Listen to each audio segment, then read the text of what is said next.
or occasionally. But if you do it for a longer run, then you run into space issues.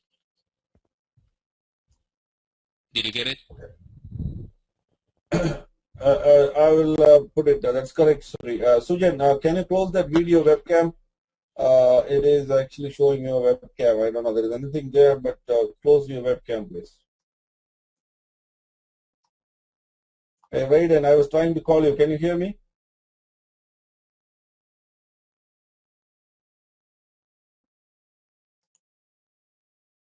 Okay.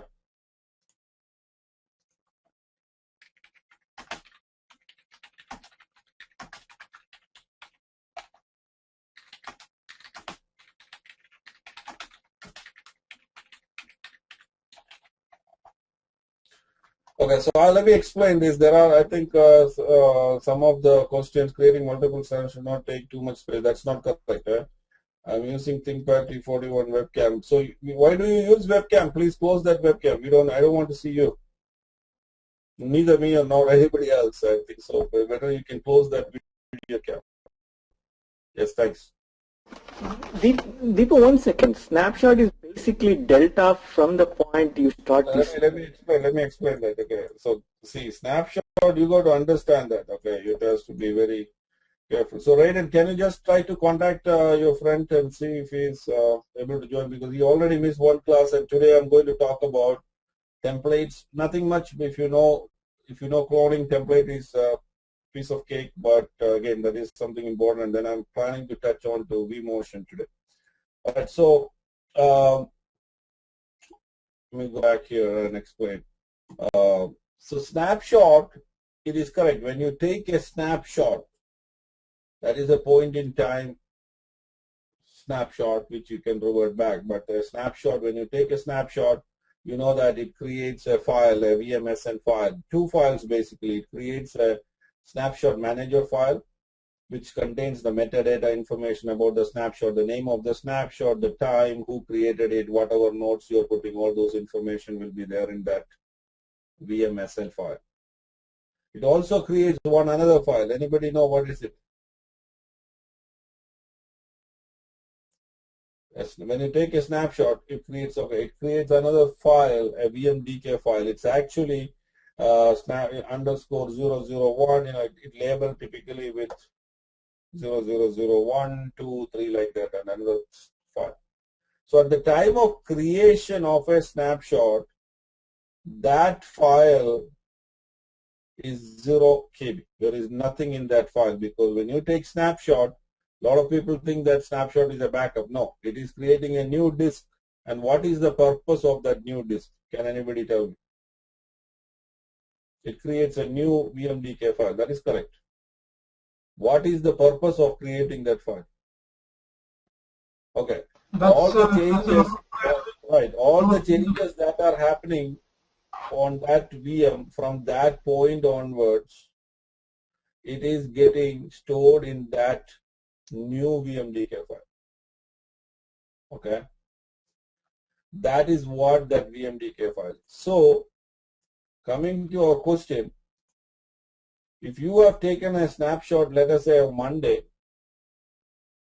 and you are doing some work on the server, let's say it is creating some new log files, you are uninstalling something, you're installing something, you're copying something, removing something, all those are changes, basically block level changes happening on that particular VM. All that changes are getting accumulated on the new VMDK file, which is the snapshot file. So snapshot will grow, it will grow, and it can grow to the size of your actual disk. If you have a 40 GB hard drive, the snapshot file can grow up to 40 GB. It will not grow more than that, because that is the maximum changes one disk can take. So it will grow, it can grow up to that size if there is too many changes. For example, if you have a snapshot and if you do a defragmentation, I think most of you know what a disk defragmentation is. If you go to, disk defragmentation is a process in which you can arrange the white spaces and all. So if you have a snapshot and if you try to defrag the VM, there is a possibility that sometimes the whole VMDK, the snapshot can grow big, because At that point, you're touching every block to rearrange. I mean, that's a worst case example I'm saying, but that can happen, and I have seen that is happening sometimes in some cases. Anyway, the snapshot file will grow if you are making changes. If you are not making any changes, it may not grow, but you cannot say that. Every time there will be some changes happening on your VM, meaning your guest operating system. So the snapshot will grow. It can grow up to the size of the disk. So growing snapshot and bigger snapshots are bad, because that will eat up all the space and it can bring up outages. That is why I said do not keep snapshots for too long. Snapshot is a temporary solution. You want to do some backups. You're going to make, or let's say you're going to install some Microsoft patches. You don't know what will be the outcome of the patches. Before applying the patches, you can take a snapshot, and if everything looks good, you can delete the snapshot. Now, let me ask you another question. What happens if you delete a snapshot? So what exactly, I mean, I draw that picture, everything I explain. What happens when you delete a snapshot?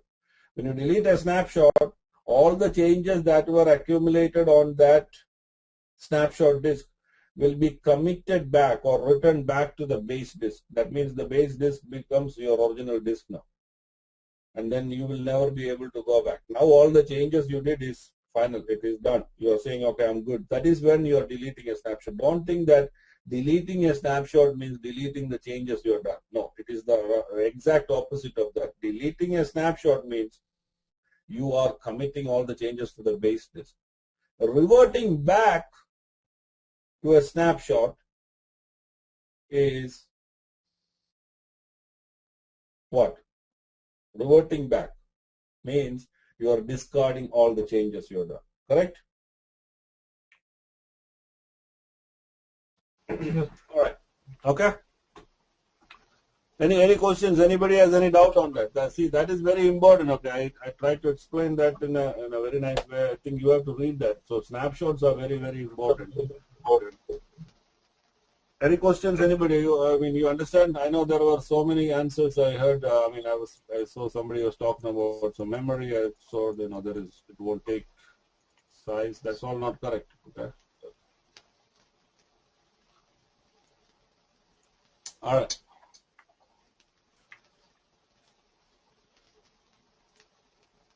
Is it clear? Gene, did you understand? Yeah. And like when you clone a system, like will the clone have? No. Cloning. Let us talk cloning later. Let us talk about snapshot. Yeah, snapshot is fine. Yeah, it's okay. Okay. Okay. Now, what is your next question? Yeah, when you clone a system, like will the clone have the same MAC address? I mean, I told you many times a clone is a clone. If I clone you, then if you have a mole on your nose, then there is a mole on that clone also. That is it. So, The reason why this is the thing. A clone is an exact copy. So, there is no question about whether there is IP address, whether there is MAC address or anything. It should be an exact thing. And that is why we say we should not put a clone back into the same network. It can create duplicate IP address issues, duplicate MAC address issues, it can create everything. It is an exact clone. Yeah, the reason why I asked you is like I was going through the VMware documentation and it was saying that a clone's MAC address and UUID, which is the universal ID, are different from those of the parent virtual machine. So I was just confused. Maybe it's different for the server, but when like for the workstation it was given like that. So I just wanted to like clarify that. Can you show me that documentation? I'll pass you the link. Okay. I don't think so because, from a MAC address perspective, it could be probably, yeah, that is correct actually. Because see, when you say that is correct, that is correct, Gene, because when I say clone, I'm talking about the guest OS inside it, okay? The guest OS inside there, everything. So that guest OS means guest OS, whatever is inside the guest OS. So the serial number, SIS, security identifier, the SID, everything will be thing. The MAC address will be different because it is a new physical device. It is creating a new VM. So we can look at it here itself. So if you look here, Windows 2008 3_001 is actually a clone of this one, correct? So if you look here and if you go to the edit settings, it will be true. You can see that the MAC address is 997D for this one. Whereas the clone of this one, if you look at the MAC address, you can see that it is 6E8C. It is different. But you have to understand, when it clones, it has to create a new shell. The shell will be different, but inside the operating system, it will be exactly same, meaning the IP address will be same, the security identifier, the name and everything will be same, but outside of the thing. So that is where we need to definitely understand when you clone, you are actually cloning the guest OS. We are not cloning the VM. I mean, it is actually a VM clone also, but you know, these things, what you said is correct actually. Those things will be different. Is it possible to put a clone into production? You can put a clone into production if you do the guest customization completely. You know, otherwise it is going to create duplicate entries. Because, yeah, that's correct. So coming back to Gene's question, when you clone it, it is actually creating a new VM. So when it is creating a new VM, it is creating a new network card for that VM, a new virtual network card for that VM. So that is this network card. So this network card is not the exact network card. It is another network card. That's why it's showing a different MAC address. But MAC address is same. That is different. But IP address will be still the same. Okay. But when we do replication, I know it is going to be the same thing. We'll talk about that. And when we create a replica, it is actually going to create the same MAC address. I've seen that in our environments. If we change that IP address, the MAC address will be changed? No, the MAC address won't be changed. The IP address will change. MAC address will not change. If interface also, if you change, interface, if you change that interface also, the MAC address will change? What do you mean by interface? What do you mean by interface, Satya? Here it is, we can say the adapter actually. No, tell me again. So this is a VM, right? Yes. Okay, now what are you talking about here?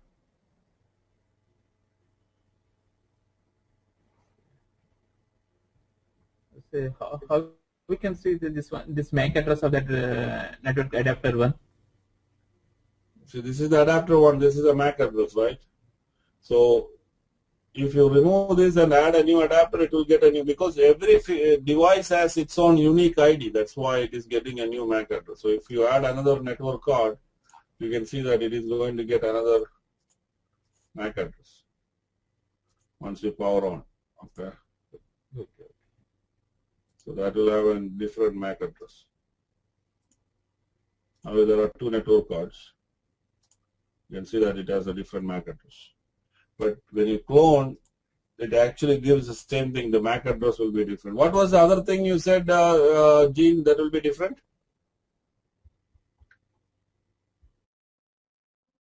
The thing was the universal unique identifier, which is called UUID. Correct. Okay, that is correct. That is every time, it's called a UID. Okay, that is every time you create a new VM, and vSender will assign a UID to this VM. So every VM it will give a particular number. So if I create a new VM, let's say ABC, vSender will give it a number. Okay, your number is 100. If I clone that VM and create a new VM, then vSender will give that VM a new number called 101, because 100 is there, 101 is there. That is called UID. And UIDs are actually very important when you get into some real detailed troubleshooting. Sometimes UIDs will be creating problem. I've seen that is happening when UIDs, especially when you're replicating the VMs. Replicating means you have a vCenter here, VM here, and you're replicating that VM to a different location. The UIDs will be different. So UIDs will be different, but that is nothing to do with the guest operating system. See, you need to understand that thing. UID is the one UID. What I'm talking is a unique number the vSender will give for that VM, not for the guest OS inside. From a business perspective, from an end user perspective, they don't care about the VM. They care only about the guest OS inside. Okay. All right. So let us talk about these templates today. So templates are nothing but templates. You know what is a template is. If you have a template, you can create same type of copies of that same thing multiple times. That is what a template is basically, right? So you know what a hot clone is, you know what a cold clone is. We did both that cloning, you know, by running a VM or by powering off a VM, you can do cloning. I told you what are the best times you need to do hot clones and cold clones. If your server, if your guest OS is having dynamic changes, frequent changes, probably doing a cold clone will be a better option than doing a hot clone. Just like that, you can create templates. So let me go to this Sri's mission, this particular one. I'm opening this mission. Let us say I'm a Windows engineer in my office. Typically, this is what happens. So in my office, I decided, okay, this is how I want my Windows servers. Okay. So I'm just going to show this. So this one is actually expired. Let's see. Let me see.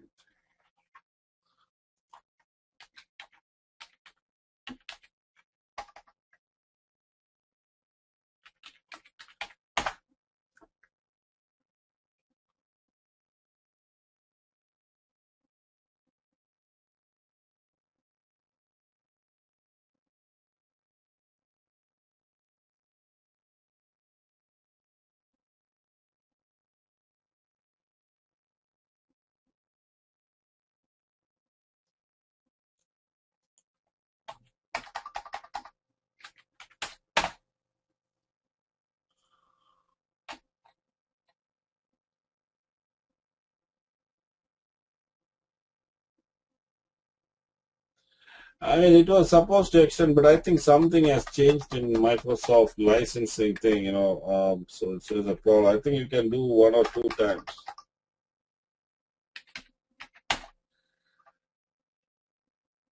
Yeah, there is some problem actually here. I don't know.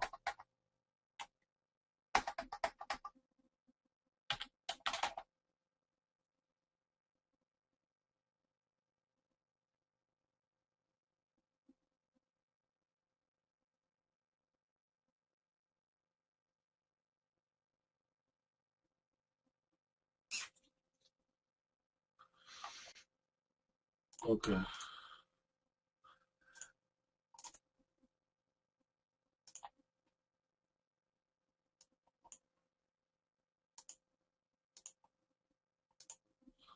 But I'm not understanding why this is showing that problem. This is a VM, just you built it, right, Sri?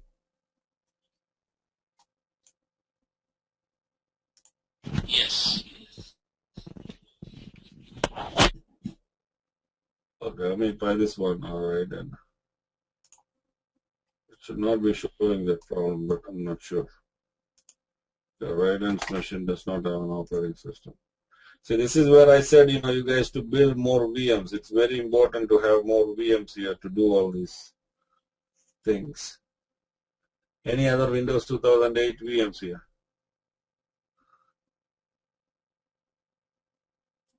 What's this?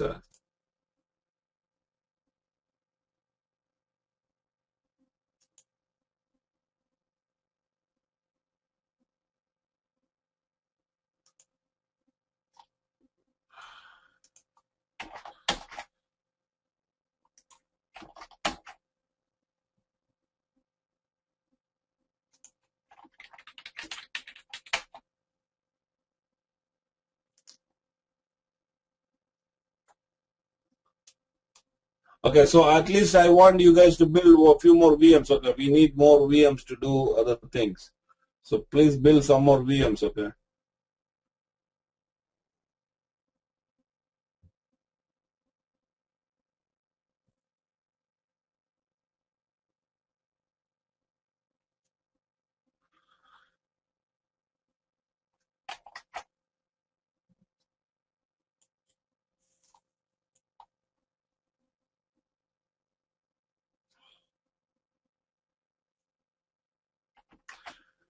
So Fanny, in Windows 2000, Windows Hyper-V, what is the snapshot? How does your snapshot work there? You have snapshots, right? Yes, Deepu, and it was exactly same. And we are also not recommended to take a lot of snapshots. I was taking snapshots like day before yesterday when I was doing an in-place upgrade for Windows 2012. Yeah, and it takes a lot of space. Okay. And because so there is a page file which is one of the reasons why I mean it depends on the memory, one of the files. So if you have a 32 GB memory, then there is a 32 GB file that gets created. Okay. I mean, you don't need to. You can. There's an option in VMware to uncheck the memory, so you don't need to snapshot the memory. Oh, okay. So if you're taking a snapshot, right? If you're taking a snapshot of a VM, you see that by default it is selected snapshot the virtual machine memory.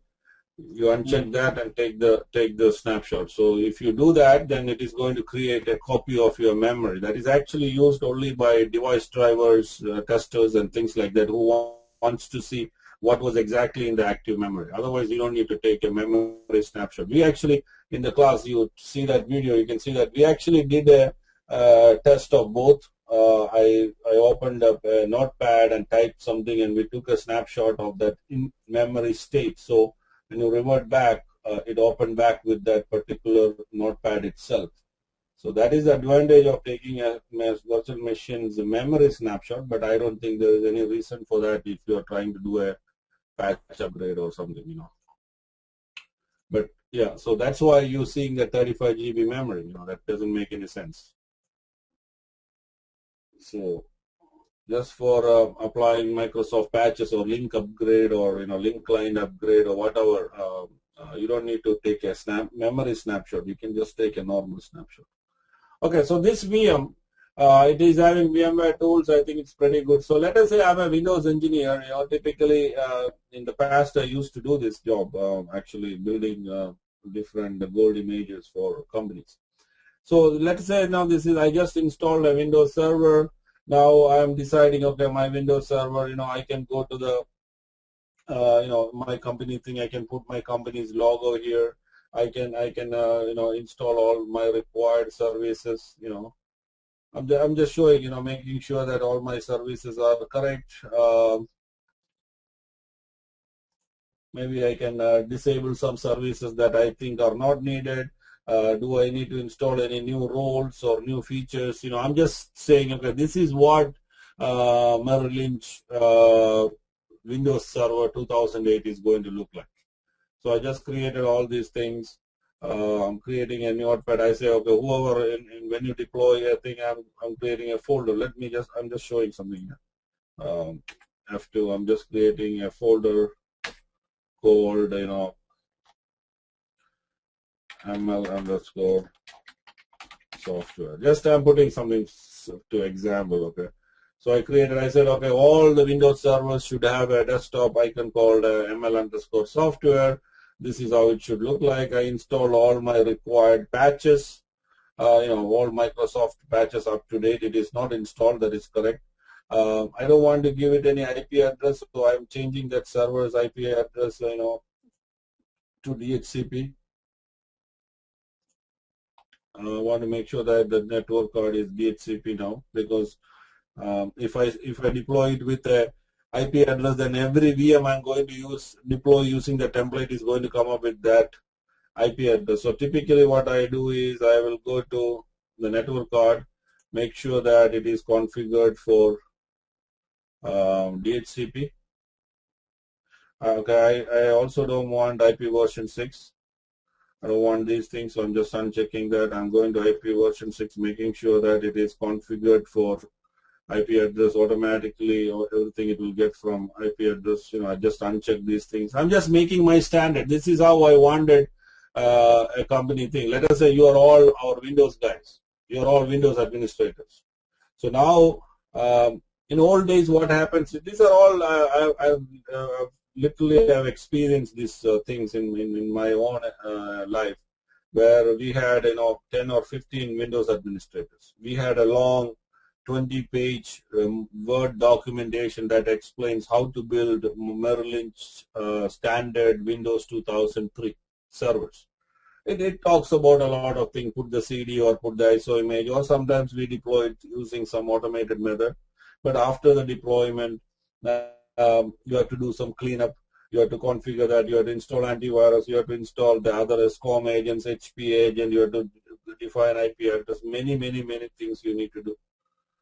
It's all well documented with screenshots, everything. But at the end of the day, what happens is, if 10 people deploy the VM, I can see that out of that 10, most probably 7 of them are having some differences. Sometimes somebody might have missed antivirus. Somebody might have not put the IP address properly. Sometimes somebody might have not done, for example, maybe some simple examples I'm saying. For example, some services. For example, there is actually a VMware tool service. It is having some problem. I'll explain that. I'm just showing some sample examples. So here there is VMware tools. Let me show you something. VMware tools. In VMware tools, if you go to the VMware tools, you can see that there is an action called allow service to interact with desktop. If you have this particular thing checked, I've seen that there are some problems. By default, it is not there. So probably, let's say I wanted all my computers to have this particular thing checked. It is documented correctly, but if Annie looked at the documentation, probably the first 2 servers he built, he might have followed the documentation page by page by page. The third one, he thinking, yeah, I don't need the documentation, I know everything. And so he will do all the things, but end of the day, what happens is he might have forgot to check this. That is actually a compliance problem. It is actually a security risk, maybe. So these kind of simple human errors can happen when you do these things manually, even though we say everybody follow a proper documentation. Documentation is very important. But I'm saying, so those things can be avoided when you have templates. And it's much more easier. So, if you want to deploy a Windows 2008 VM, just I'm asking, or a Windows 2008 is much more easier, because Windows 2003 installation is quite a long process. You have to put the CD, wait for the whole process to happen. But when it comes to Windows 7 and Windows 2008 and onwards, it's much more an image-based deployment. A Windows 2008 can be deployed very fast compared to a Windows 2003 server. So let us just imagine a Windows server. It takes probably an hour and a half to finish the installation. Then you have to install the required other softwares. You have to install VMware tools. You have to install your HP agent. You have to install antivirus. So let us assume that this is our company's standard Windows server. This is how it is going to look like. It has. Let us also assume that it has the required antivirus software. It has the monitoring software. Maybe your company may have some other custom application that you may want to install on every server. I don't know. I'm just giving an example. So this is all done. Everything is click. Good. You change the time zone. Okay, you are deploying servers for your Australian, US Eastern time zone.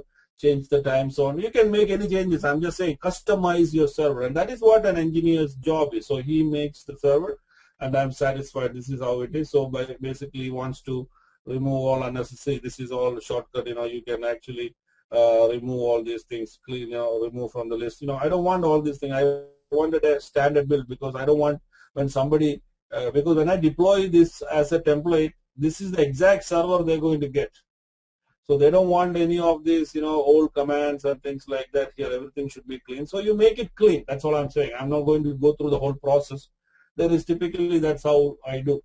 When I create a server after finishing all my work, I make sure that everything is clean and that, so that if I deploy a VM using this template, Fanny gets it. Fanny thinks that it's a brand new server. That's how it is. So this is how my server is going to look like. Okay, this is not a full thing, but I'm just giving. Let us assume that this is our good server. Now you also, once this is done, okay, everything looks good. It is one network card. I'm going to shut down this machine. Power off it. Don't type anything. If you type it, then every time they go, they will see that. So don't do anything. Just do this and just shut it down completely.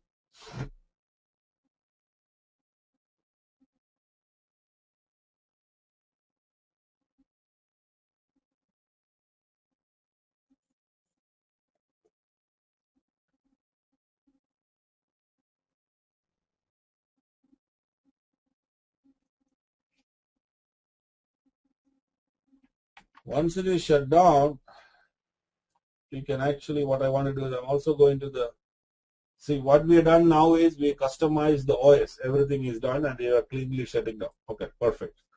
It is down. The VM is now off. This is Windows 2008 Byron. Make sure that there is no snapshot, everything, nothing should be there. Go to edit settings. Okay, it has 4 GB RAM. I don't want 4 GB RAM. I'm just going to give it 1 GB RAM, 1 CPU, floppy drive. I don't want floppy drive for my VM, so I make sure that I remove the floppy drive. CD drive, I make sure that everything is perfect. So I did all these things. Why I made that memory thing to 1 GB is because I'm going to deploy it as 1 GB, and later if Fanny needs 4 GB, you make it 4 GB. Gene needs 8 GB, you make it 8 GB. Santosh needs 20 GB, you make it 20 GB. But maybe Raiden and Samrat and other people might need only 1 GB RAM. So don't make your template with the maximum RAM. Make it small, and later after deployment, let that engineer or let that person decide how much they want to configure. Otherwise, it will be a waste. So always try to configure it with minimal. So everything is good and clean. And now I'm coming here. This is the VM. So I'm going to change the name of this VM. This is not the way normally we do. At the time of building this VM for making a template, that time itself you should have given a good name. But I'm going to call it as Windows 2008. I'm going to give it a name. Windows 2008 _ std _ template. So I just named it. So what is inside this VM now? Can anybody tell me what is inside this? This has a Windows 2008 operating system customized in such a way that it can be used for deployment. Now I'm going to do the second part. This is the important stuff. There is nothing here. You can see that there is an option called template. You don't see that on a direct thing. You can get this template option only when you're in a vCenter. So you go to the template. There are 2 types of templates you can make. One is called as clone to template, which we will talk later. The second one is called as convert to template. If I do this convert to template, you can see what happens. It is going to convert this virtual machine into a template. Okay? So look at what is going to happen here. Go to template and convert to template. You see it is converting. It says mark virtual machine as template, and it is gone. Can you see that VM here now? It is gone from here because that is marked as a template. Now why are you not able to see it? Where can you see that? If you remember correctly, I said earlier that in the host and clusters view, you can only see virtual machines and the hosts and the data centers. If you want to see the thing, you have to go to VMs and templates view. So if you go to VMs and templates view, you can now see there is a new icon with the thing. This is the template we created. It is not a VM. You cannot power on that thing or anything. It is actually a VM. I'll talk about it now. It converted that as a template. You can see that the icon is changed. It has a summary. If you go to the summary, it is exactly a VM. It shows all the properties. It says it's a 1 CPU, 1 GB RAM. It is stored here. You can see that, the VM stuff, everything will be here. It's like that. It has the hard drive, everything is there. So that is what it is. Now you can permission it, who can access that and things like that. That's all fine. So this is that template now. Now, see what happens. You right click on this VM. Sorry, not on the VM, on the template. You're going to see a couple of options here. Deploy virtual machine from this template. It goes to financial template. That's a good question. It should not be going to financial template. I mean, it just because the VM earlier was in the, because I converted that VM and that VM was in the financial. So you should not be putting it here. I would say you should put it back to the templates folder. So we converted a VM that was in the financial folder, Santosh. That's why it became in the financial folder. Okay. So I moved it to the template folder. I mean, nothing. You can leave it anywhere, but I'm just saying it's an organization. I mean, how you want to organize it. That's how it is. So come here. Now you can say deploy virtual machine from this template. See, you don't get that option on a clone or anywhere. Deploy, that is not option. But when you have a template, you can see you get this option called deploy virtual machine. So you click on that. I'm going to deploy my first VM. So let us say, server 001 underscore win2k8 underscore standard. We are deploying the first server from this template. Okay. So you can select where you want to put it in the New York data center. You want to put it in HR servers or infrastructure, wherever you select it. Which ESX server you want to build it, you select that. There is a problem here. I will talk about these problems when we get into this. At that point, you'll understand. But anyway, I'm going to go here. It is succeeded. That means everything looks good. Which storage? Now I'm going to deploy a VM. So you need storage. So I'm looking at the storage. I'm picking up that storage. Next. And now comes the customization. You have to use customization. If you don't customize, what happens? There is a chance for duplicate. First time there won't be problem. Let us say now somebody else is deploying from that. I mean, this is a template. Hundreds of VMs are going to be created using that. So you have to use the customization. Now, what is the name of this new VM we are creating? Server underscore 001 underscore win2k8 standard, correct? So you can use the customization. You can use your own customization, or what you can do. This time I'm not going to do the customization. You all know what so I'm going to pick the customization from us. We already have a customization. Remember, this is the customization, we saved it. So in our company and all, if you go here, you can see a lot of customization for different departments, different organization, different things, Here I only have one, but I am picking my customization. What is this customization? We know that what is inside. If you want, you can actually edit that customization if you want. Actually, there is actually an option here. Use the customization wizard to temporarily adjust. If you do that, it will allow you to modify that. See, we put that name. It is going to use the virtual machine name, so the operating system is going to get that server underscore 001 underscore win2k8 underscore standard. That's the name it's going to get because the VM is named as that. So all these things are there. I'm not going to make any change. Hawaii, workstation, news, SID, everything. Okay, so that is that customization.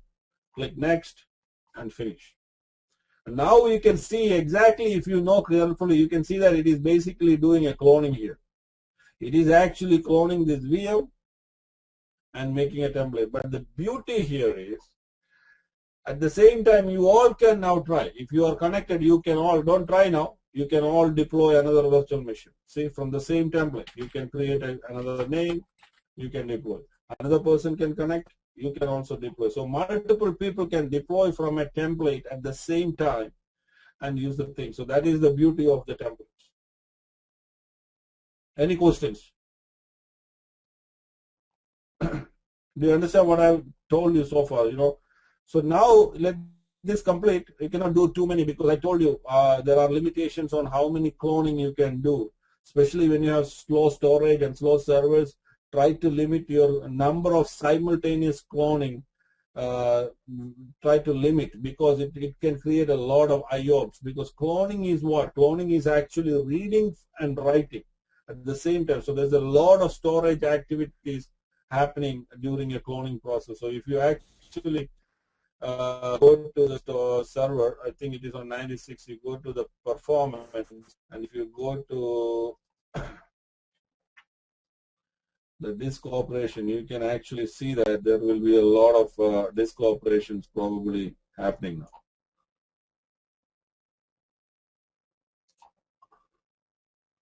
You can see that there is a lot of disk activities. It's only we are writing the latencies, but if you want, you can go and look at real time. You want to see, write request.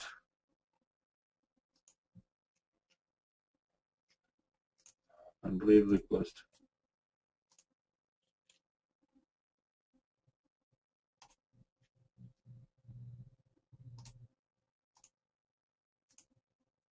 You can see that the activity is happening here now is more. So I'm just saying, so anyway, cloning means it can create a lot of activities. I was just showing. So it will create a lot. You can see that it is slow process. It is doing that. So it created a new VM. What was the name of our VM? It would have created somewhere here. I don't know where it created. Let's go to the folder. I think I selected HR servers, right? Yeah, here is the thing. It created a VM, and now it is actually copying the contents of the data, or basically the disk information is getting copied. Templates and clones are not several similarities. Templates actually uses the cloning feature to do its job. So it is basically templates uses the cloning option itself. Okay. So it's basically using the cloning process, but the advantage is once you convert it into a template, you can deploy multiple VMs at the same time. So if you know how to write PowerShell scripts and all, you can actually, just with a tip of a command line, you can deploy 20 VMs. That's how we deploy the VMs. You can write command line. I'm not going to get into the scripting side of it, but you can write PowerShell scripts and you can actually deploy 100, 200 VMs from this one template at a time, as long as your storage supports. So don't go and do like that, but it will bring down your storage. But we deployed at 15 to 20 VMs at a time in our huge storage. That will be span across multiple LANs, multiple servers. I'm talking about 15 to 16 ESX servers across multiple LANs. We will be able to deploy 30 missions, 40 missions at a time. Okay. Yes, there are a lot of commandlets already available, Sri. If you want it, just Google it. You get thousands of commandlets. Not commandlets, actually, the PowerShell script itself. It's not just commandlets, PowerShell scripts. And there are a lot of people in the forum. They will help you. I'm not a scripting guy, but I have done many PowerShell scripts for automating my own environment for different purposes. Something like deploying multiple VMs, powering on VMs, powering off VMs. For our DR test and all, we have to power off many servers. Recently, somebody asked me, okay, Deepu, give me a list of all your ESX servers, CPU model, CPU count, memory, what make, what speed, all that information. I mean, you can get all that information from here, right? If you go to your server, you can find out all that information from here. Okay, it is HP server, it is actually a AMD Opteron processor, the speed is this, how many processors are there, how many sockets are there, all this information. But to get 4,000 servers or 800 servers, it is not easy. So actually, I just put a request in one of the scripting forums, and in 5 minutes, I got at least 10 or 15 responses back with different scripts. And then I picked one of them and then make some small modifications to it to fit into my environment. That's it. And it worked. Commandlet is actually, commandlet is actually, so if you need to understand PowerShell on it. PowerShell is actually a new scripting language from Microsoft. Going forward, commandlet is, I mean, PowerShell is going to be the future tool. Everybody, even if you want to work on Exchange Server, many operations in an Exchange Server can only be done through PowerShell. The new Hyper-V, everything is actually PowerShell based. So commandlets are nothing but a set of programs. It's like a capsule. It is already a pre-programmed script. So you know, for example, commandlet. Let me give you an example. Let me think about the commandlet. I can give you an example.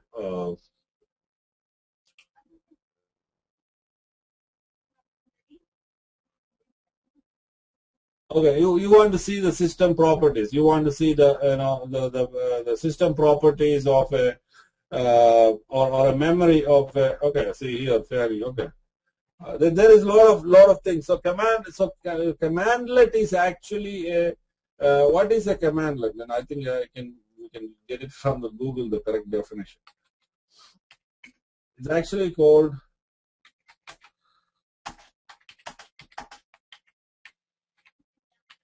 it is called a CMD LETS, not commandlets. It's actually called as thing. Okay.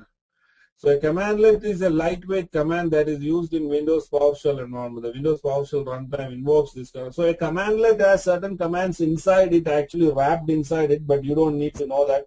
So in the old days in VBScript or in Visual Basic or something, you have to write many lines of codes to get particular information. If you want to read the name of a file, you have to connect to the server, then you have to locate the file system object.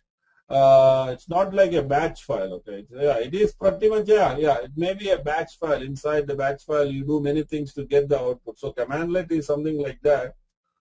You can run the commandlet, and there are there are certain standards you need to follow in order to do commandlet. So if you want to try that, you can install Microsoft PowerShell. All Windows Server 2008 operating systems come with PowerShell. I don't know whether I have PowerShell installed or not. You can install PowerShell on Windows 2003 also, but Windows 2008 up to and even 2008 servers and Windows 7 by default has command PowerShell installed there, so you can run that PowerShell to do many things. Okay. Okay. So look into that. It's actually Santosh. You know, you are a Java guy, man. You can actually read that. It's a very powerful thing. You should learn that. It can do magics. So if you are a good PowerShell guy, yeah, I mean you are a programmer, so you can actually in a fraction of a second you can catch that, and it's very easy and very interesting and very powerful.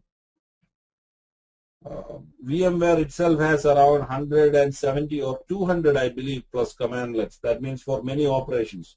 For creating a template, you don't need to do that. There is already a template for it. There is already a commandlet for it. You want to make a clone, there is a commandlet for it. So to create a cluster, there is a commandlet for it. But you need to know how to run that commandlet.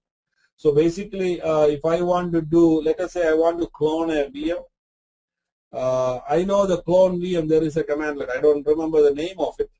But before doing that, I start the PowerShell. Then a couple of things I need to do. First, I have to use the PowerShell to connect to my ESX server or to my vCenter. Then I have to connect to that particular server and then issue the commandlet. That's it. VMware provides a lot of command line commandlets actually. Okay, so moving on, guys. So what I was trying to show us, so I think that cloning is still going on. Let me just take an example here. I think we were looking at Gene. This is the one without any operating system, right?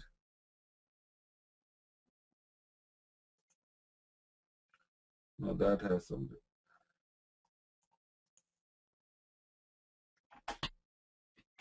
So Ubuntu, okay. That has CentOS installed. Okay, I'll leave it. I'm just trying to say take a small one here.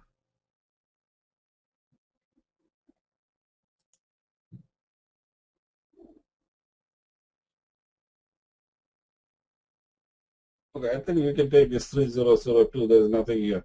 So let us assume, okay, I'm just trying to explain this template process a little bit more about some more other things.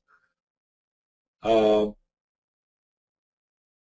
let us say this is a Windows server, and you can convert that into a template. So I'm going to convert it to a template. And it's very simple. Let us say you did all your customization, everything is inside the VM. You want to change the name of the VM, you can do that now. Let us call it as,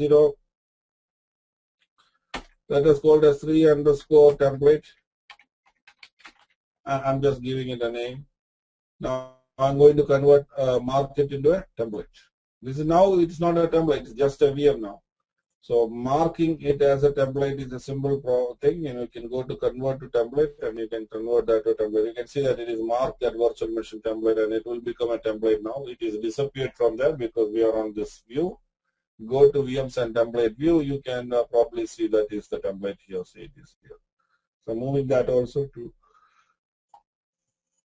the template folder. So we have now 2 VMs and we are deploying. So if you want to deploy VMs from here, you can deploy VMs from this template.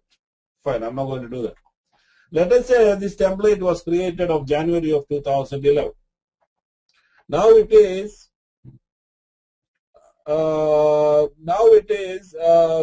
2012. Now what about the patches inside this template? The template has some operating system, correct?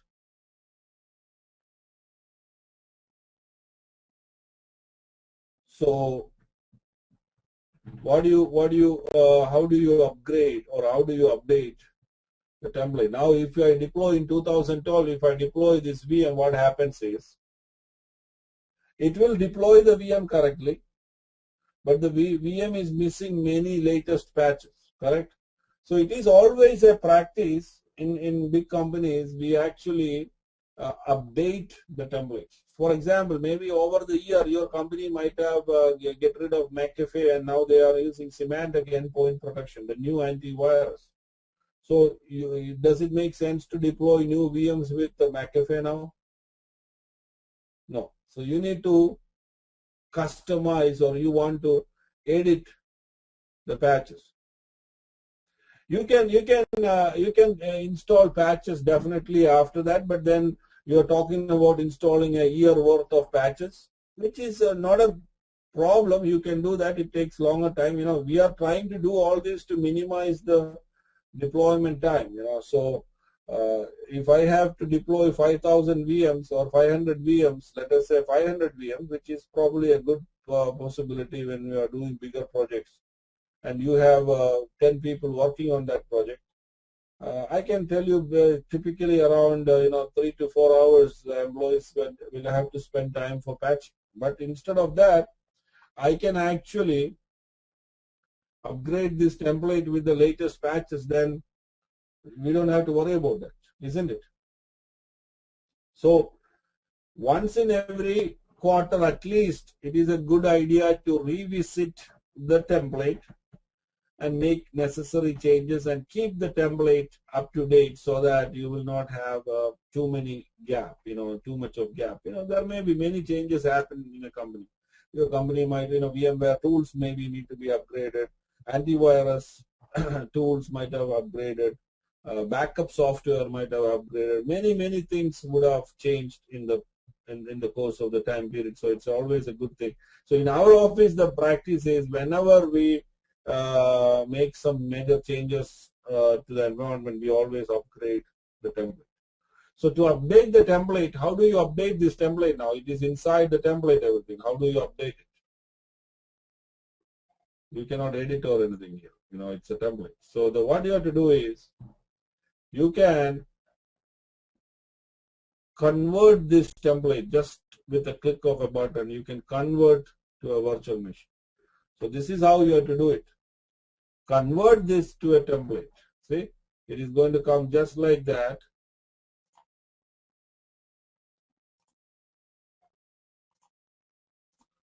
Let's see what is the thing. Okay. And it is going to become a VM now. Now this is a VM. It is no more a template because you registered it back. marked as a virtual machine. See that now it's marked as a virtual machine. Now you can power on this VM, log into that VM, update whatever you want, remove whatever you don't want, you do whatever your stuff, you do everything. Let us assume that, I start the VM, I logged into the server, I updated some tools, I'm done, come back, I'm satisfied, everything, shut it down properly. So typically a template and all those only be managed by the architect, people who know that stuff, who actually manage that template. See, you won't allow anybody to modify that. Only a certain set of people who have the complete right to do that will be the one who will be having the rights to change that and do it. So you come here, do that, you're done with your change. Now you can convert back to a template.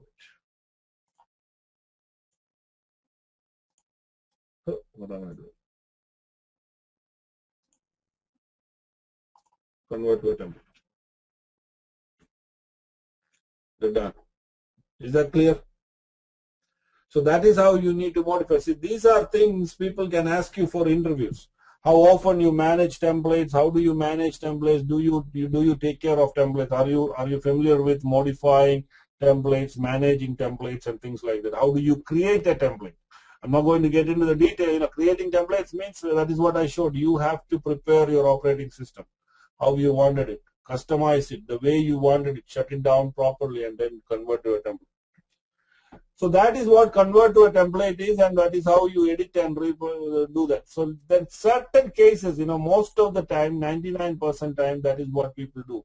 You create a new VM, install the operating system, customize it to the way you wanted it, and then shut it down, convert to a VM. There is another option. Let us say, for example,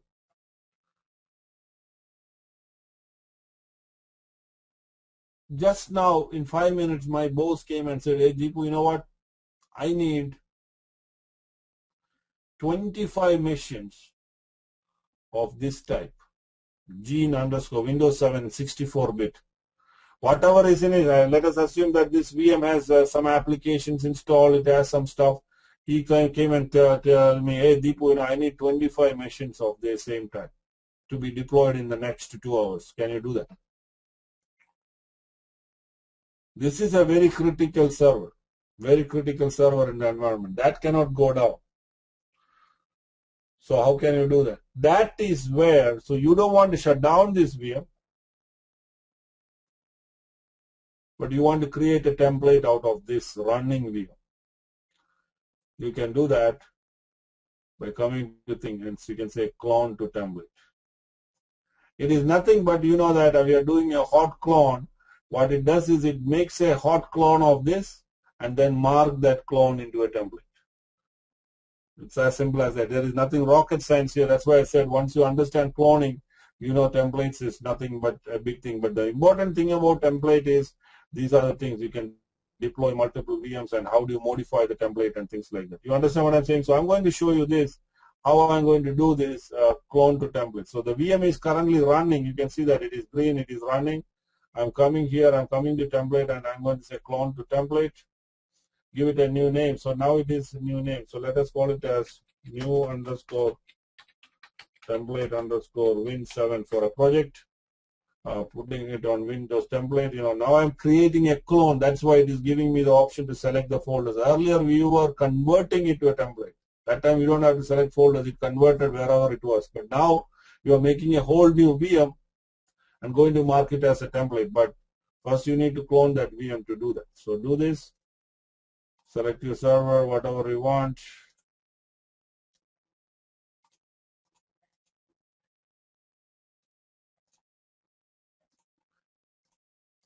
And now it is going to do that. So now you can see that the VM is running there. And it is going to, so you can see that it is basically doing the clone process there. So it is going to clone, so you can see that where is the new VM. So it is created a new template. See here, it is now still a VM. You can see that it is still a VM and it is cloning. Once the cloning is completed, it will convert that to a template. So you don't need to do anything, it will convert. But you may definitely want to convert it back to a VM, and you may want to make some small changes because your manager wants it in 2 hours. You may want to make some changes. What are the changes you think you will be doing if this is the case? Can anybody? Huh? IP address, Okay. machine name. Yeah. So a couple of things. You have to run the customization wizard. Probably you may want to change the memory settings. So you know what it is. So basically you have to make all that changes, so and then make it convert. So it is done actually. You can see that 92%. It was a small VM. Maybe there is no operating system, right, Jim? You just created a shell there, isn't it? Looks like that is what it is. See, it did it. It converted back to a template. Now, if you want to modify this, now that VM is still running there, nothing happened, but at the back of the story, when the VM was running, you created a template out of it. Now you can convert this into a virtual machine, the way you wanted it, and then you can customize it or whatever you want. Clear? So templates are very important, guys. It's very, very important because this is what you will be doing. So when you're in office and all, 99% you will be asked to go to templates to deploy. So you should know how to deploy. One of the important things you need to know about deploying template is picking the right, when you're in the company and all, you have to pick. How come it will not show the new VM template name in the events but shows the target source? What is that? I'm not understanding.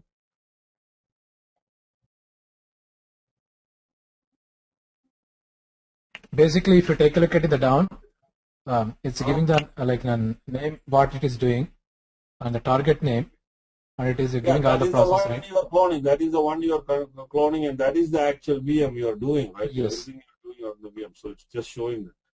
But the thing is, in order to know, among those many VMs, which one we have created, there is a kind of confusion. How do we know that which one we have created?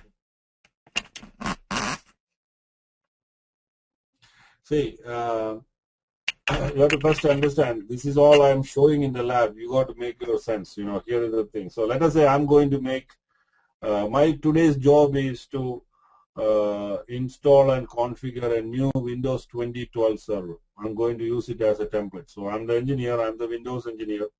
I'm going to build a new Windows 2012 server.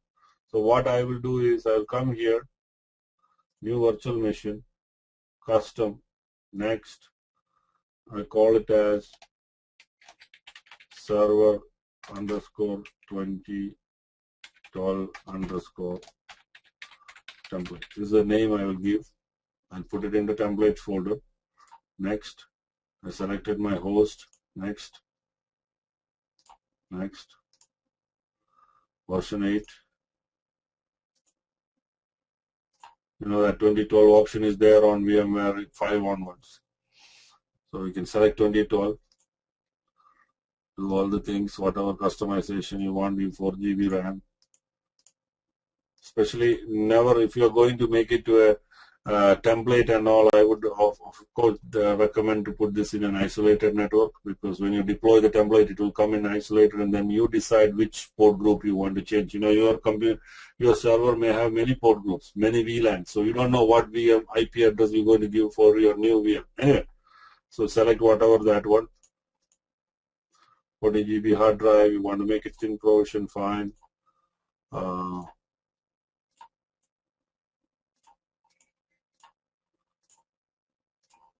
So now I created a VM. What is the name of the VM? Server underscore 2020 under template. Now what you should do next, Arvind? So I did my first 5 minutes. This is what I did. Now what is the next thing I need to do?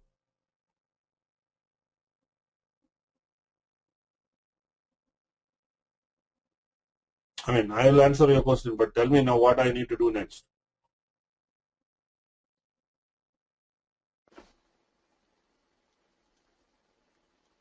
Now I need to power on the VM and install server 2012 operating system, correct? Then customize the operating system. Then shut down that and convert it back to a template. Let us assume that I did all my work the whole day, in the evening, end of the day, before I'm leaving, I'm done with my work, and I convert that to a template, just like that. Now what is your question?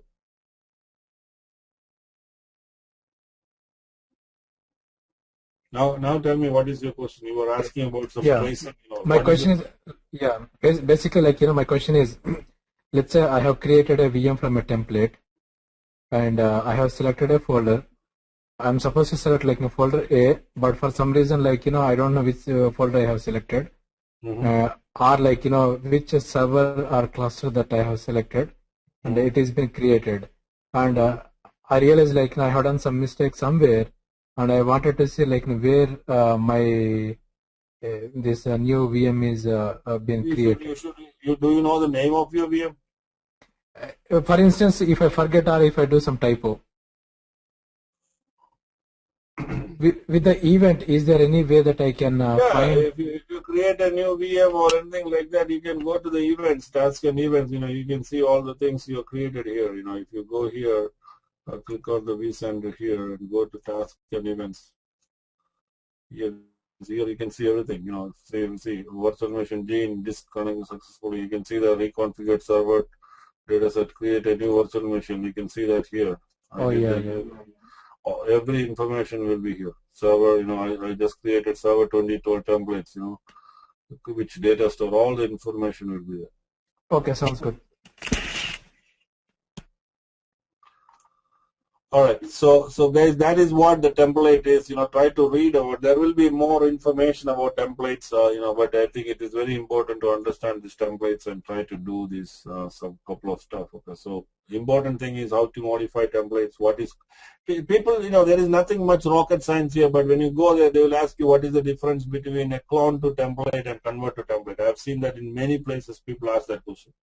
So tell me, what is the difference between a clone to template and convert to template? What is the difference between these two processes? In case of converting to template, you lose the virtual machine because it becomes template, and generally you do it when the server is shut down. You use the other option when you are trying to clone a running VM. Correct. All right, that's correct.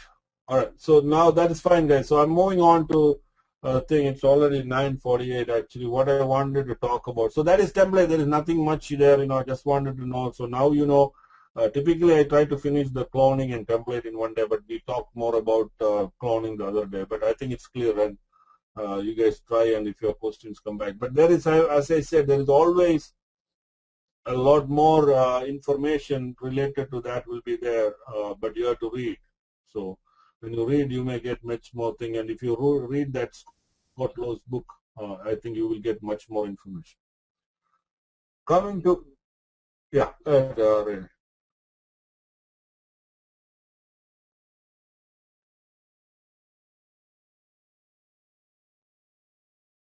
iOS? Sure, that is the whole purpose of it, right?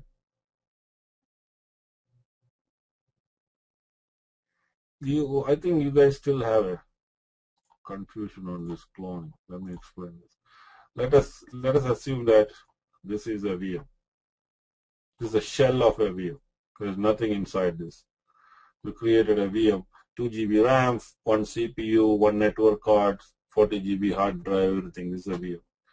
Inside the VM, we installed Red Hat Linux operating system. This Red Hat Linux operating system has a name called ABC. It has a IP address called 1.2.2.2.2. Okay? Now,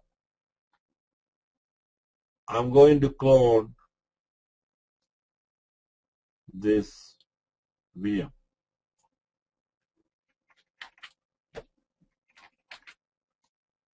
It will be the same thing here.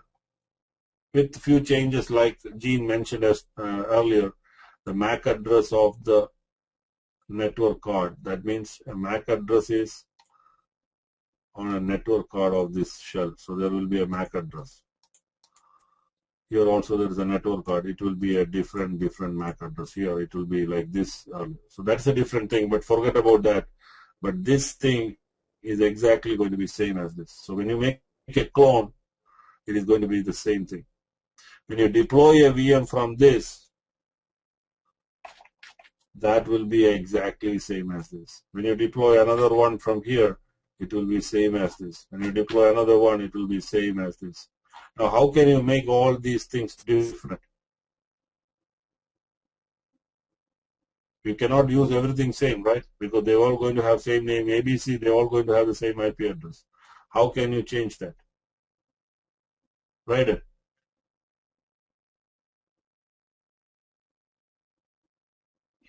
How can you change that?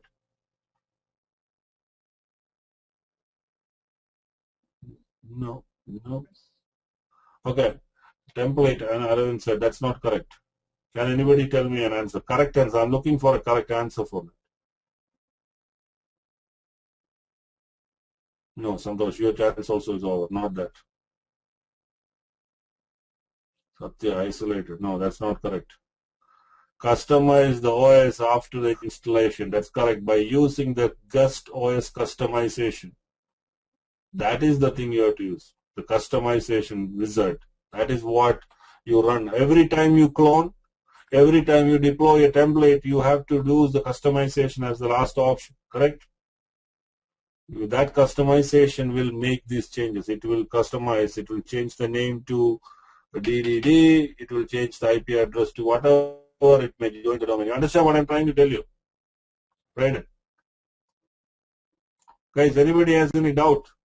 A clone is always a clone, but after the cloning, for why are you cloning? You're cloning it for some purpose. Maybe sometimes you're cloning it for troubleshooting. In that case, you don't have to run the customization. You wanted it to be exactly same. But if you want to clone it and use it for something else, and you are cloning it to save some time, for example, you don't want to spend another 2 hours installing the operating system and all, you can clone it in 5 minutes. Here in my environment, it is taking little time, that's it. But otherwise, the clone process can happen in like 10 minutes. In 10 minutes, you have made an exact copy with the operating system, with the antivirus, with the VMware tools, with everything. Now, if you want to make it as another server, you have to make some changes, right? You have to change the IP address, you have to change the name, you have to make some other customization. And that is what you use the customization wizard for, correct? Clear, Reagan? Is it clear for you? See, let me tell you one thing, okay? I can only give, to a certain extent, but you have to read. Don't think that, my class is going to make you 100% perfect in VMware. You have to read. The more you read, more you're going to get. Now that I told you all these things, you read, you will understand. If you don't read, believe me, you are nothing. Okay, you have to read. There is lot of information is outside. Lot of information, but you have to read. But now that you know these things, the remaining things you have to understand. So you have to read it. Okay, otherwise I don't think it's complete. All right. So what I'm going to talk now is Deepu, one unrelated question. Okay. With thin provisioning, you can allocate more disk than what you physically have. Is it same for CPU also? Can you allocate more CPU than what you have? No. Thin provisioning is a disk option. Okay. You can provision more CPUs. That is all a different story. That we will talk probably in later time how to create. That's called as over provisioning, which is supported by VMware, but we will talk about that. Is actually a kernel's algorithm, kernel's feature. It's a kernel scheduling feature where you can give more memory than the actual server is having. So I'll talk about that in a later point. Just remind me how the memory management and how the CPU scheduling happens. So there is nothing to do with that. Okay.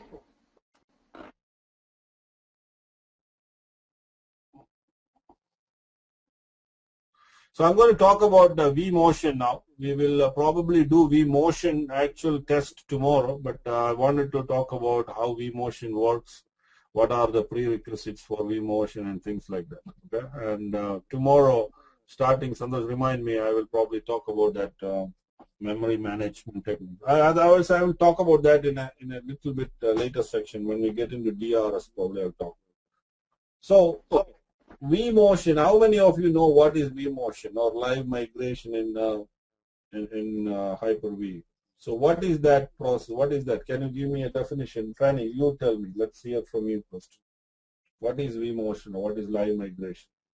Live migration is moving a VM while it is running from one host to another host. Okay. That's correct. Without any service interruption, correct? That's also important, right? If you move it by screwing up all the things, by rebooting the server, it does not make a complete vMotion or a live migration. You should move it without the end user knowing it, right? So vMotion is a process of moving a running virtual machine from one ESX server to another ESX server or one Hyper-V server to another Hyper-V server without any service interruption is called vMotion. So let us say we have two ESX servers here. I'm just drawing only two servers for now. And let us give some color for this. And let us make some VMs here.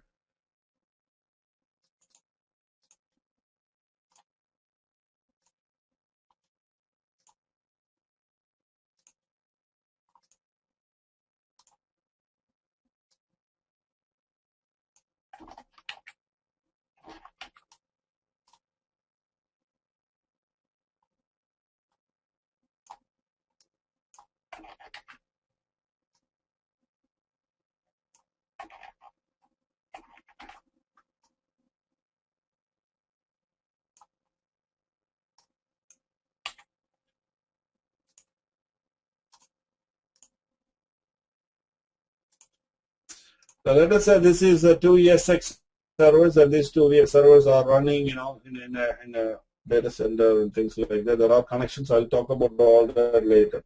These VMs, let us also assume that these VMs are now running. That means let us assume that this is running Windows 2003 operating system. Let us say Aravind is RDP'd to this VM and he is doing some browsing, he is watching a movie or whatever it is. This is a VM. It can be an XP VM or something. Whatever he is doing, Aravind is doing something. But at that point, I can move this VM from this server to this server without any problem, and Aravind don't even know that I moved it. You don't even feel it that I moved that VM. That process is called vMotion. So moving of a running virtual machine, very important, every point of a running virtual machine from one ESX server to another is called vMotion. I can have probably one more ESX server here.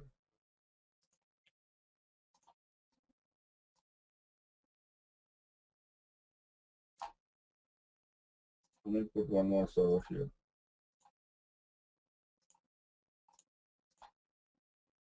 And then in that case, I can move this VM from here to here or directly from here to here also.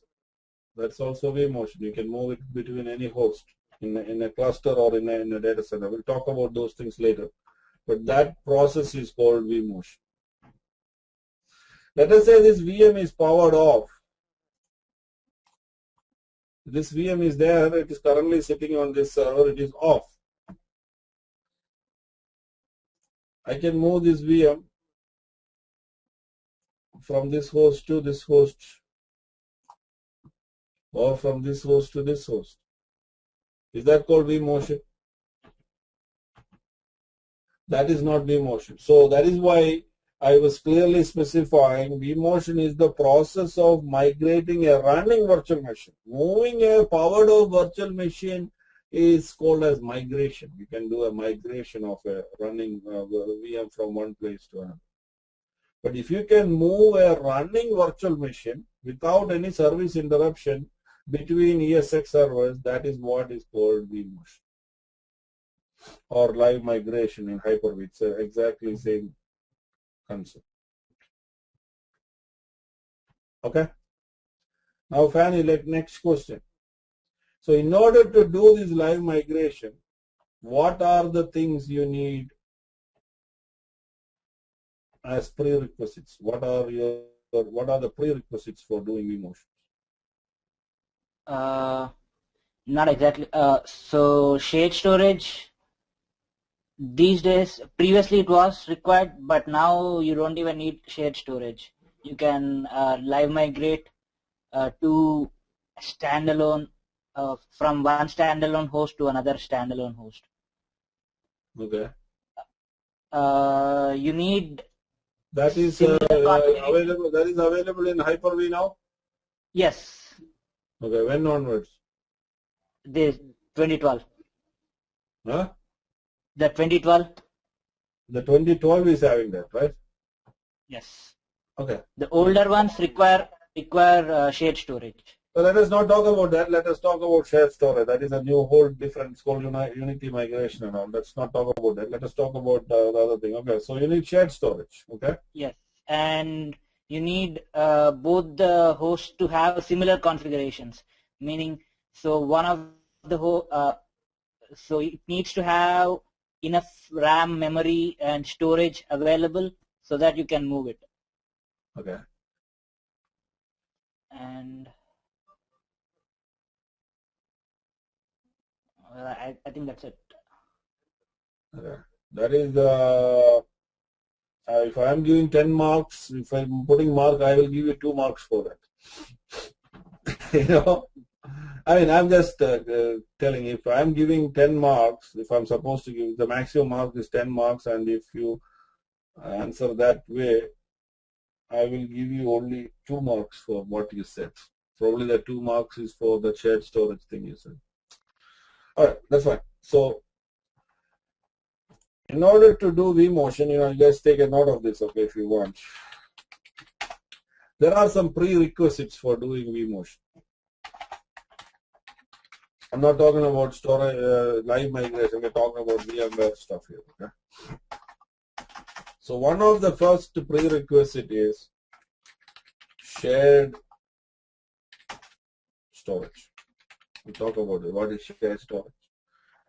So you have to have shared storage, and you know what a shared storage is. We already talked about shared storage. So that means you should have some external storage. You can have, VMware has something called, VMware storage appliance and all. That is all new concept. You can have local storage and you can share it. That's not, we don't have to bring any of those things. I'm talking about SAN here, or NAS or something, NFS or something. So let us say this is 2 of our iSCSI storage. And this storage is connected to all these servers.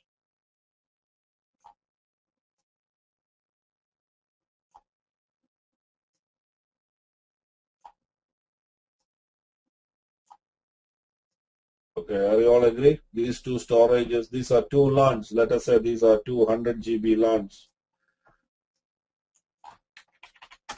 100 GB LANs from iSCSI. 200 GB LANs. Let us give it a nice color and all.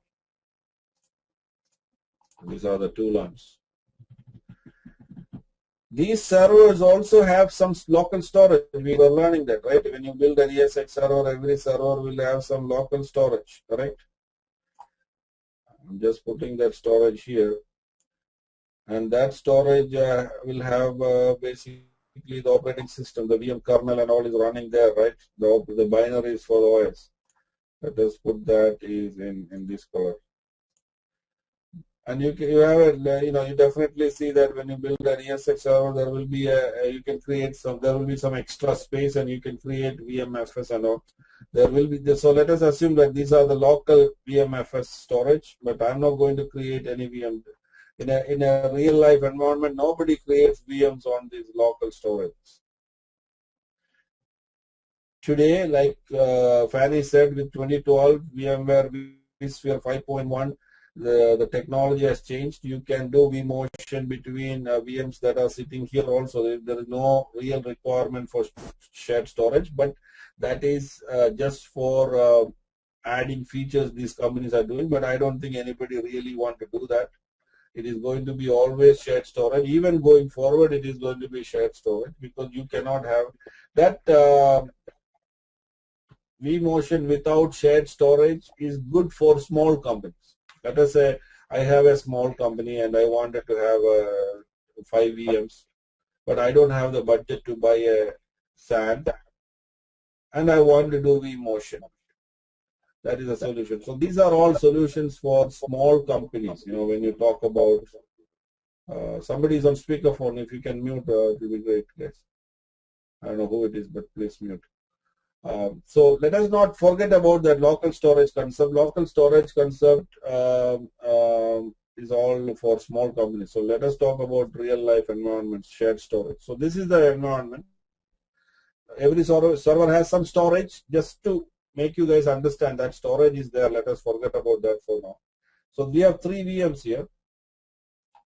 Let me move this VM to this host. This is powered off. And these VMs are the state of the VM. What is called a state of a VM? I was mentioning that many times. I mentioned what is called a state of a VM. A VM state is what?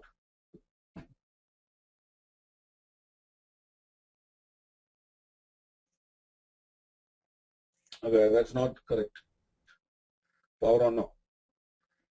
The state of a VM is actually the complete components of the VM, that VM's working directory. That is what a state, you can store the VM state means the VM's VMX file, the VMDK file, all the associated files, everything is called as a state. That is what the state of a VM, okay. So the state of that VM, so that means these VMs are in this data stores. For now, we have 3 VMs. Let me give a different color to this VM. Okay, so this is this VM.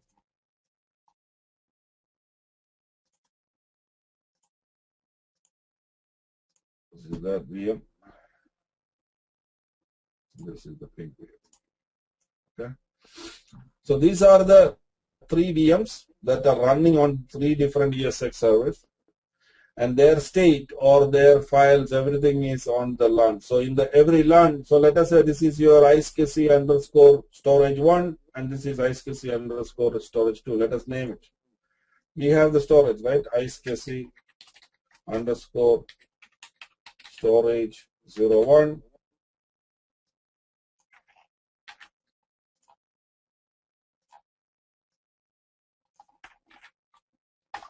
Two. These are your 2 storages. The VMs are here. So in the first storage, you have the 2 VMs, all the files. What is inside this?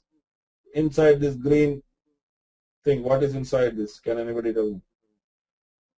What is this actually? That is a folder. That's a VM state. So it has all the state of the VM. That means the VMDK file, the NVRAM file, the vSwap file, the log file.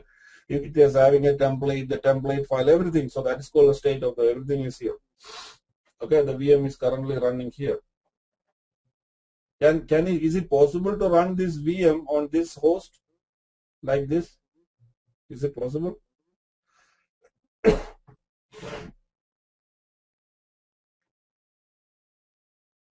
Is it possible to run this VM like this by having the files here in this iSCSI storage? Is it possible to run? Okay. It is possible because it's connected to the storage, right? It can move. So this is the folder of the VM, and it can be seen by any of the hosts. Okay, so that is the first thing we need. We'll come back there. So one of the most important thing for doing vMotion in the so-called vMotion, there is some changes to vMotion happened this year. Okay, that's a different story. Don't forget, look into that. Shared storage is the first thing. The second thing is also very, very, very important thing. It is called as the processor compatibility. Okay. Again, don't do any research now. Let me explain this. Okay, if you type something here, everybody is going to focus there and they lose this thing. So please don't put any comments. When we are talking comments, let us do that. Okay. I don't want you to put or anybody to put any comments here now. I know you can all do Google or search and do that. So please understand that if you do that, I have to look at that and my flow will go. And more than that, I know everybody will look at it. So please, you understand, right? Okay. So processor compatibility is very important. So when we talk about processor compatibility, can anybody tell me what is processor compatibility? Fanny.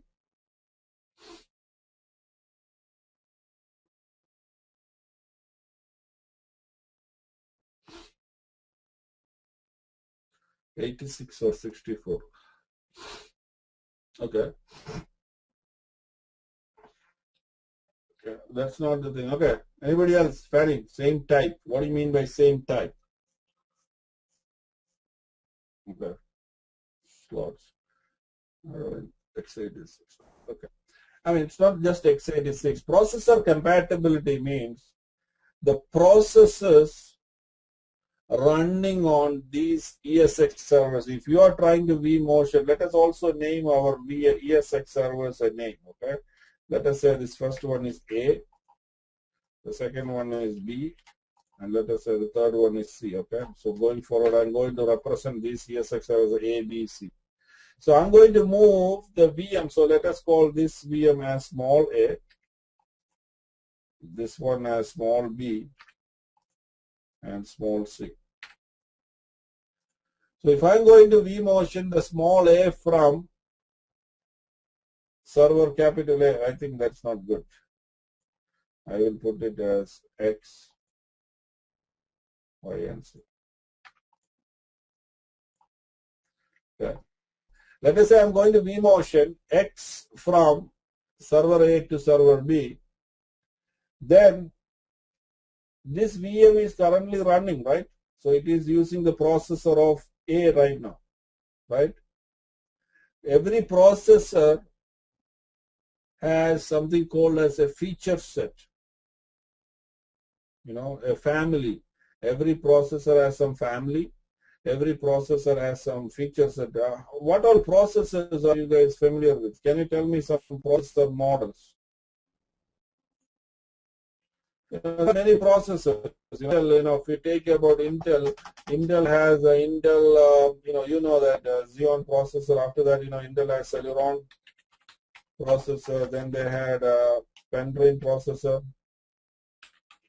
Then they had Maron processor. Then they have Nehalem processors. Then they had Westmere processor, Westmere. And now the latest one, anybody know what is the latest processor from Intel? Name of the processor. Not talking about quad core or anything. Sandy Bridge. Okay. I think there is one more has come out of after that. At least it's Sandy Bridge. Okay. So these are different processors. Just like that, these are all Intel processors. These are all Intel family.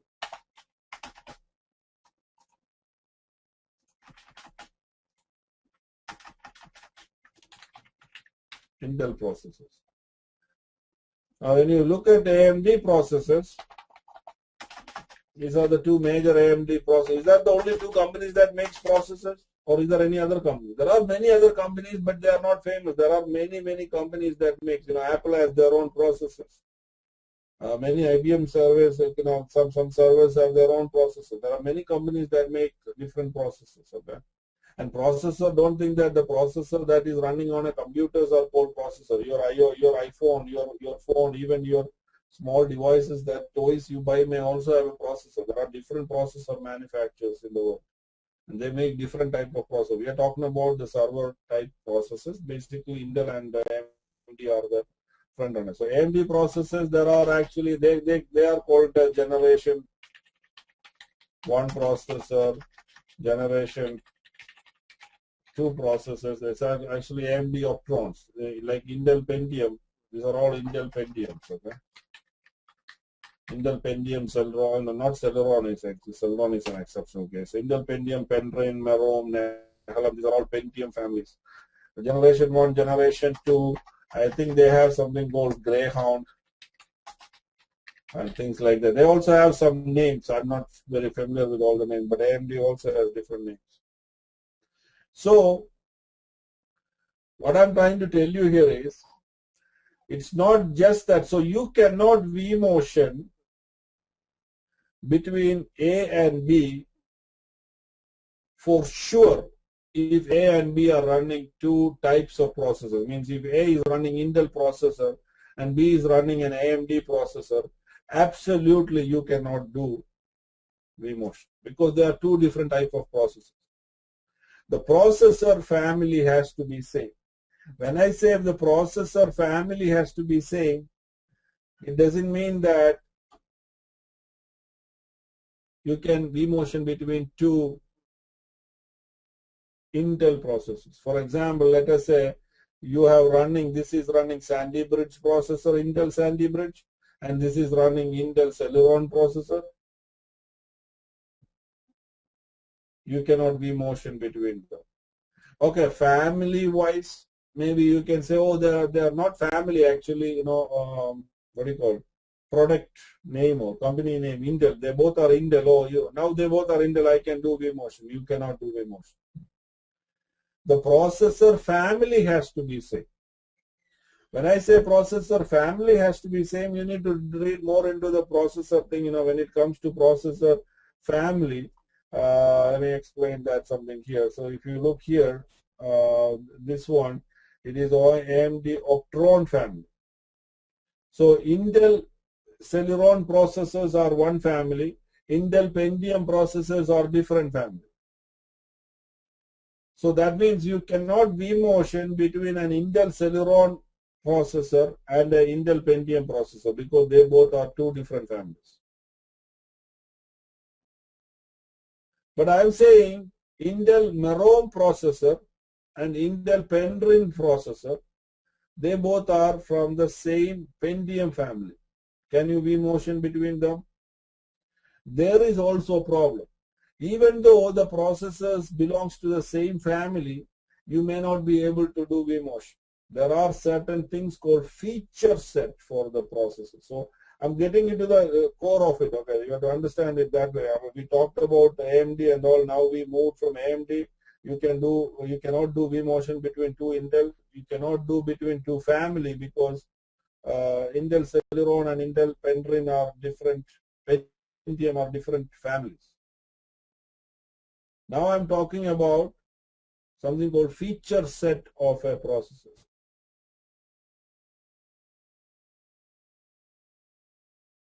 Confused, is Pentium family or Sandy Bridge family? Sandy Bridge is a name, family is, Pentium is a family. You can say Pentium family, Celeron family, it's like that. Yeah, so Sandy Bridge and Nehalem and all are different names of Intel Pentium processors. These are all Intel Pentium processors. All these are Pentium families. These are all from Pentium family, but they are all different names. Every year they are named all these processors. Now each of these processors have different feature set. So what is a feature set? Anybody know what a feature set means? What is that feature set? Feature set is what that makes or that differentiate a processor. It includes the speed. It's not just the speed. Okay, speed is not a feature. maybe general saying instruction set, it can. So every processor has new features. Some of the new processors has some, offloading capabilities. Some has some graphic enhancements, things like that. Nowadays, processors are very complex. I don't know the internal details of it. You have to look into Intel's website to understand it. But anyway, feature set of a processor makes a processor actually different. So a Nehalem processor and a Sandy Bridge processor, they both are from the same Pentium family, which are manufactured in 2 different years. Nehalem was manufactured in probably in the 2009-2010 time period.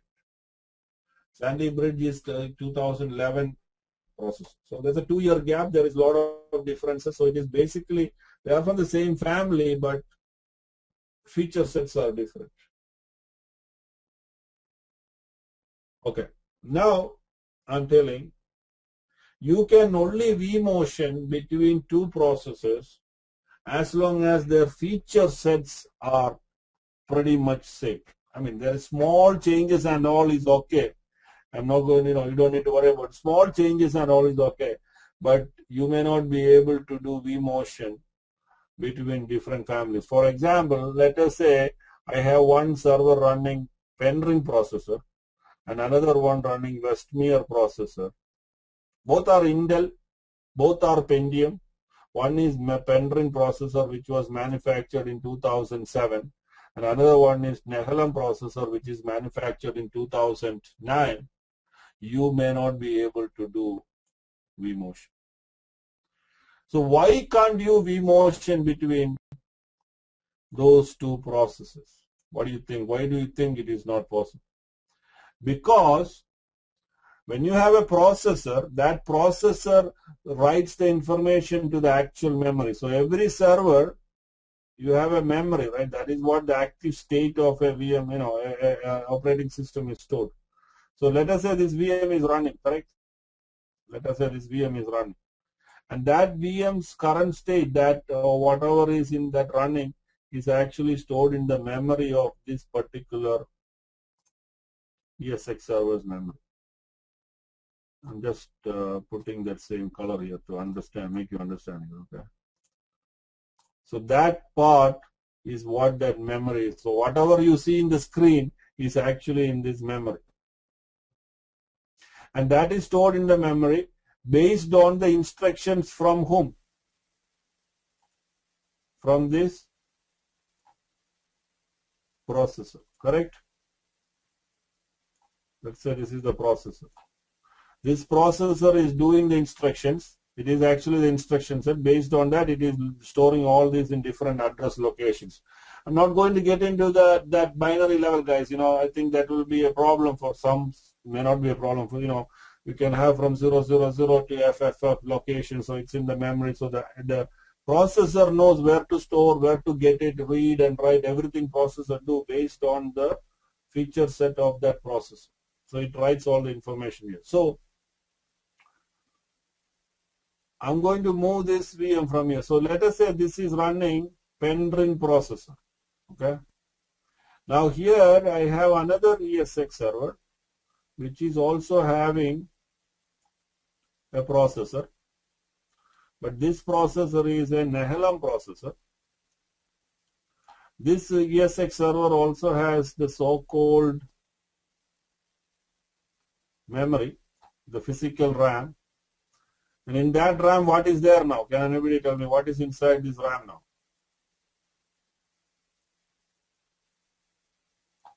Inside that RAM is having the state of this VM, correct? Isn't it, guys? This VM's current state is running on that based on this CPU. So this VM is currently utilizing, this green VM is currently utilizing this physical memory of this ESX server and the CPU. So this CPU is working. Okay, this is the state. But this is a Nehalem processor, this is a Penryn processor. No problems, everything is working. The VM is running here. The VM is running here. Now, I'm going to say, or we are always saying, as we said, I'm going to vMotion this VM from here to here. I mean, so far I was talking that I was V-motioning this VM. So what exactly happens when I V-motion?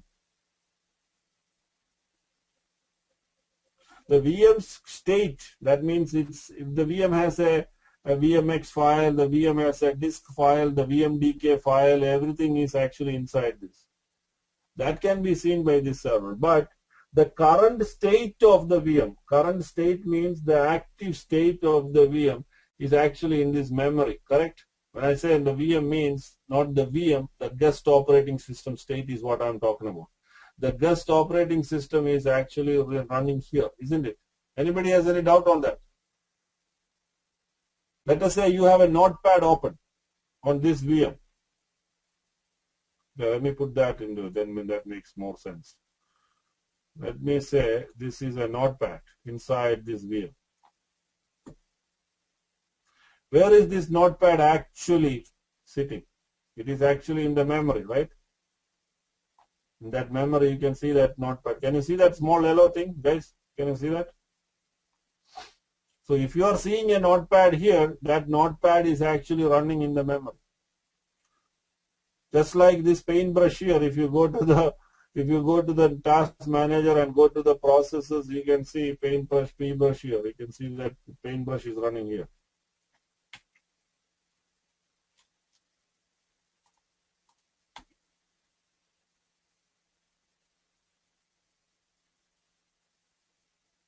MS Paint, not paintbrush, MS Paint.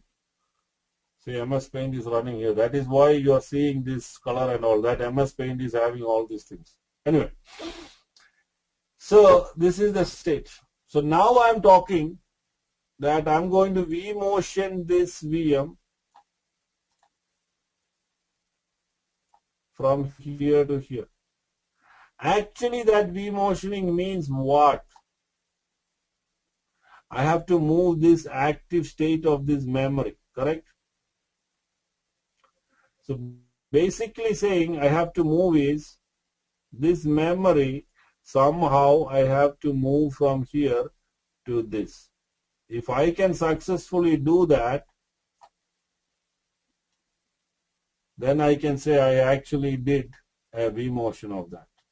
I mean, we will come there, but I'm saying, so the process is actually how successfully you can move that active state from that memory from this RAM to this RAM. That is the question. Now, let us assume that I moved it. We will see how that move and all happens. We will look into it later. But let us say I moved this from here to here. Now it is here. So the notepad.exe, which was here, let us say was on address location FFEE. But that FF.EE is based on this processor's instruction. When you come here, this processor does not know what the heck is that, because this is a different family processor. For according to that processor, it's a different thing. So the instruction sets are different, the memory locations are different. It can create a whole mess, and the VM will definitely blue screen if you do that. If you do that, it will blue screen. Typically in VMware or in Hyper-V, it will not allow you to V-motion. That's a different story. But if you try to do that, it will blue screen your process. I mean, your VM will blue screen, or I will say it will crash, because this processor does not know what the heck is this stuff, because it is now some different address location. This processor only knows these address locations correctly. So the instruction sets are different. I mean, because the instruction sets are different. What is inside this memory. Anyway, that's a problem. So that is why it is very, very, very important to have the processors on both the ESX servers have to be exactly same, no matter what. Meaning, it has to be same with respect to the feature set. It can be Intel, it can be Pentium, it can be Nehalem, But even Nehalem itself, probably there may be difference between processors. For example, Nehalem processor, you know, anybody know Nehalem? Are you familiar with this process? I think you are all familiar with this i3 processors. Sorry, i3, i5, you know, you might have heard the advertisement, i3, i5, i7 processors, right? You heard about recently in last 1-2 years. i7, i3 and i5 are all actually Nehalem processors. But they are all different. i3 is different from i7. i7 is different from i3.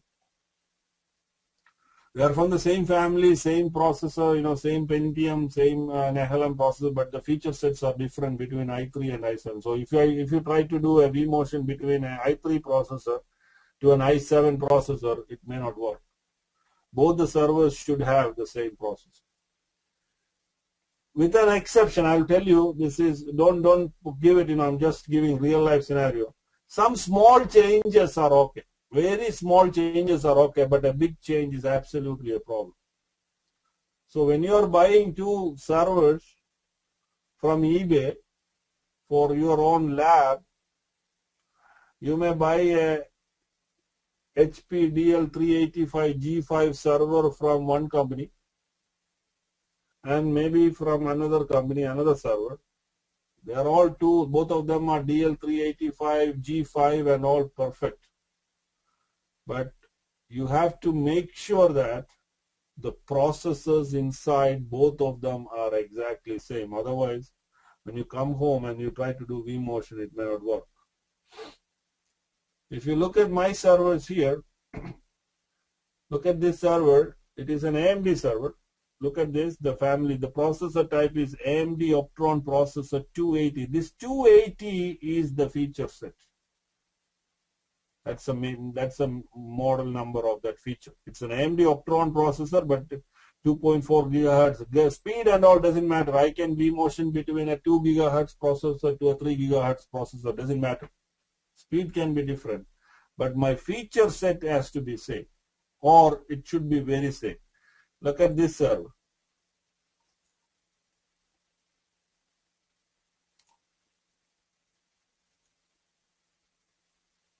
It is an AMD Optron processor 2220 dual core. Can I vMotion between this server and this server? Both are AMD Optron. This is AMD Optron 280. This is AMD Optron 220. I cannot vMotion it. Let us see that. We will see that in the class. Can I vMotion between this server and this server? This 95 and 96, can I vMotion? Look at 95 has 250. Sorry, 96 has 250 as a feature set. 95 has something 220 different. We cannot. Again, coming to 91 and 96, there is a small difference in there. This is a good example. That's why I'm keeping these servers here. It's 280 and this is 250. I say they are pretty much 99% same, but there is a small difference in the feature set. It is again the next generation or something. 250 and 280. I do see that from my experience. I see that vMotion is possible between these two models, 280 and 250. It is allowing, but that may not be the case always. Even though they are little different, vMotion is possible. It is highly recommended to have the same model if possible. Okay. So that is very important. So that is the second prerequisite for vMotion. So Fanny was mentioning earlier, it has to be same server, same thing. No, it doesn't matter. This server can have 100 GB RAM and this server can have 5 GB RAM. Doesn't matter. vMotion has nothing to do with that. As long as there is enough memory to support that VM's memory state, you are good. This server may have a different set of hard drives. This may have different set of hard drives. Doesn't matter. This may have a different Broadcom network cards. This may have Intel network cards. Doesn't matter. For vMotion, what it matters is the processor compatibility. Is that clear? Not at all. Third one. Hey, Deepak Shri. Sure. When you're saying processor dependency, then how are the companies maintain that way? Like the same hardware they have to maintain. In the future, the new hardware comes in. Then how would you handle that? Correct. It's a good question. That's a practical question. VMware has some workarounds for that, which is been implemented almost 4 years now, 4 to 5 years. Earlier, it was a problem. In 2002, 3, 4, up to 2006, it was definitely a problem. But later, it was not a problem those days because this is what is actually happening. But I understand your question. What has happened is, if you really know the processor's history, 2002, 2005, up to 2005, Intel and AMD didn't make much changes to processors. They only, they had an Intel Pentium 4 processor ran for so many years, or Intel Pentium 3 and Pentium 4. They were not that big different and all. It was only small changes. But when the competition becomes more and companies are looking for more power, AMD and Intel got into a competition. What has happened is every year, because for advertisement purpose, really, do you really need that small changes what they are claiming to be the new processor? I really don't think so.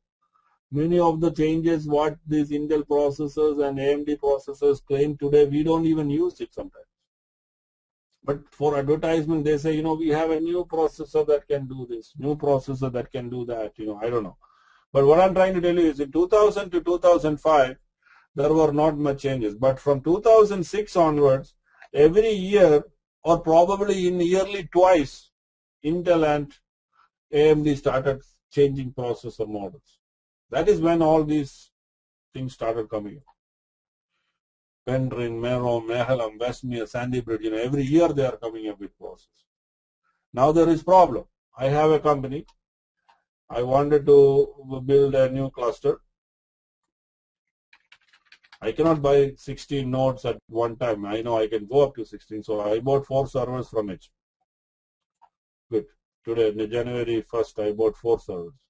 I got all of them with the Nehalem processors. And I started building VMs. After 6 months, this server becomes, the cluster becomes, reaches the capacity. Now I need to buy 2 more servers to add to this cluster. Now I went to HP and said, hey, I need 2 more servers, BL385G7. They said, okay, but the processor is, Deepu, it's now coming up with the Nehalem processor. Now it's a problem, correct? How can I add the new 2 processors into this? Can I add them to this cluster? Because these 2 are having different processors. These 2 are having 4 processors. I went after 6 months. So this is the question what Sri asked. Sri, there is a workaround for, not a workaround, we have VMware as solution, which is called as a EVC mode, Enhanced vMotion Compatibility Mode, EVC. We will talk about that when we get into cluster. But there is workarounds to deal with it to a certain extent. Again, don't think that if you have an Intel processor and a Nehalem processor, you can use EVC. No, EVC is only supported for certain families to the latest level of processors, which is supported, and that is what we, but there are drawbacks of doing that.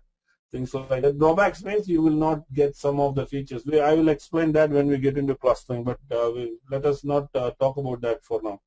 But that's a good point. So that is a problem. So that is why VMware came up with that. Okay. So processor compatibility, another thing.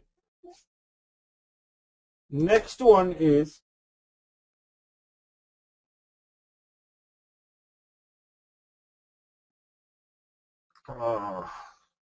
many are there. Let me just think. I'm at least trying to put some of the most important thing.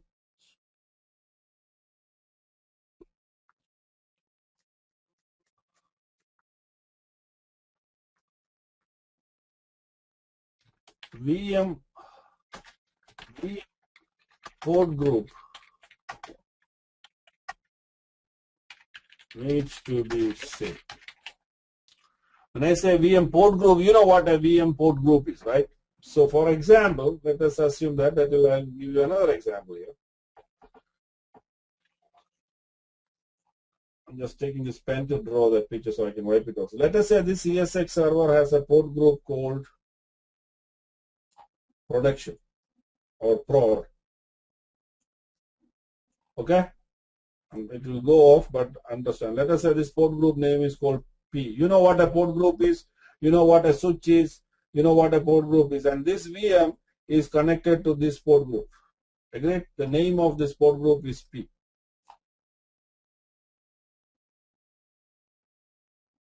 Now let us say if this CSX server do not have a port group called P, if this is having a port group called X. Now if you vMotion this VM from here to here, vMotion will probably work, the VM will continue to run, but what happens to the network connectivity of this VM? This VM will not get this subnet, right? Because it does not find that particular port group. Now what happens? Aravind, who was doing the RDP, will immediately get disconnected because the VM lost its network connectivity. Are you getting what I'm trying to tell you, guys? Do you understand?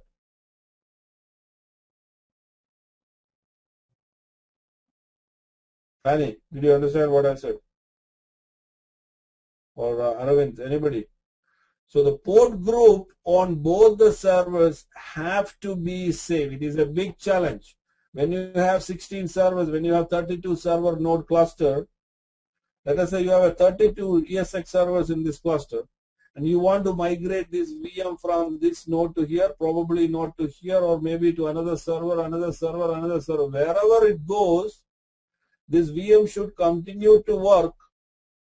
In order to work, it is important or it is imperative that every server has the correct port group what this VM is. If this is connected to port group P, then it is assumed that every host in this cluster should have a port group called P, so that when you vMotion the VM, it will continue to work. If this server accidentally does not have P, instead of that it is a small p or a typo, it's very difficult, and that is where the distributed switch is going to help. We will talk about distributed switch later, but when you have standard switches, it is very, very important to have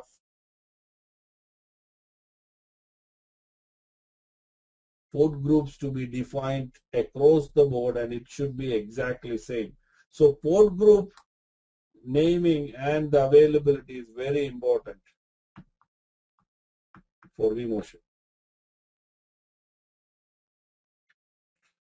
Yeah, if you use VLAN 14 on ESX1, then VLAN 14 should be on every server in the cluster if you want to vMotion. If you don't want to vMotion, it doesn't matter. But if you want to vMotion, it has to, every server should have VLAN, the same VLAN or same port group.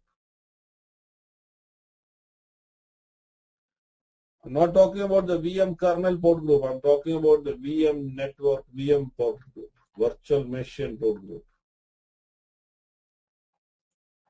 Let me explain that.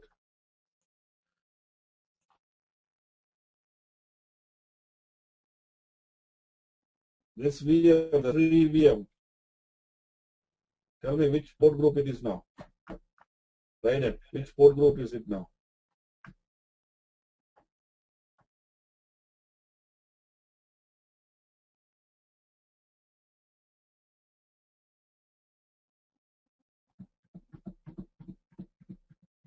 Standard. What do you mean by standard?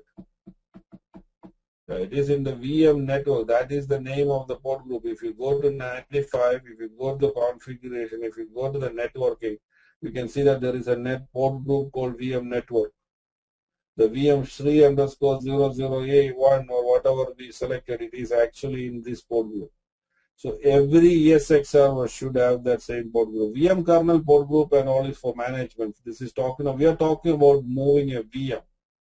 So when this VM, you move from this port group to this server to another server, it is assumed that that server also should have the same port group.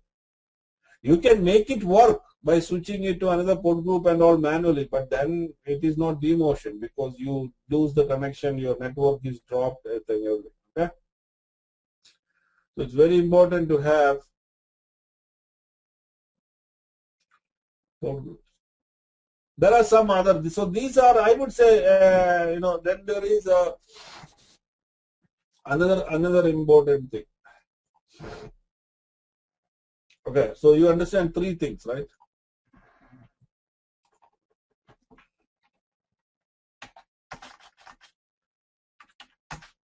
Every ESX server should have a VM kernel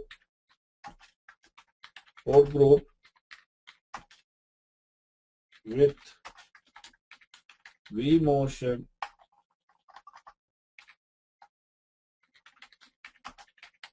enabled to do vMotion. I'll show you what that means.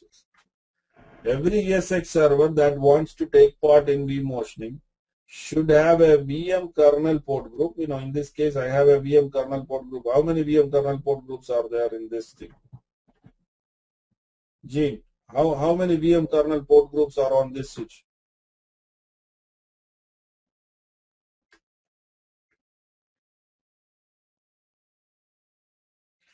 Okay, there are 3 VM kernel port groups are there. One is here, one is this, and this is one. These are all defined for different purposes. You can use, actually speaking, you have to understand, you can all do with all this with 1 or 2 things. But anyway, you have to have a VM kernel port group.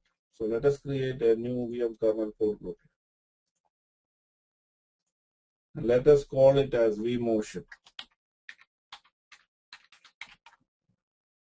You can call any name. I'm just calling it as vMotion. Let us give it a name, IP address to that.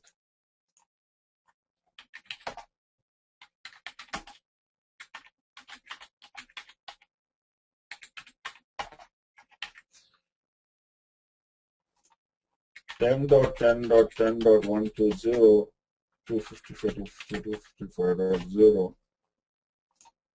I created a new port group, a VM kernel port group on this particular switch and name it as vMotion. This is not enough. I have to go to the properties of that vMotion port group, which is actually a VM kernel port group, edit that, and enable this thing called vMotion. Then only that server can take part in vMotion. This is the heartbeat channel actually. So every ESX server, now I enable it for vMotion. This VM kernel port group, I have enabled it for vMotion. You saw that, right? I went to the properties of that vMotion channel and I enabled it for vMotion. So if you look at the properties here, you can see that vMotion is enabled.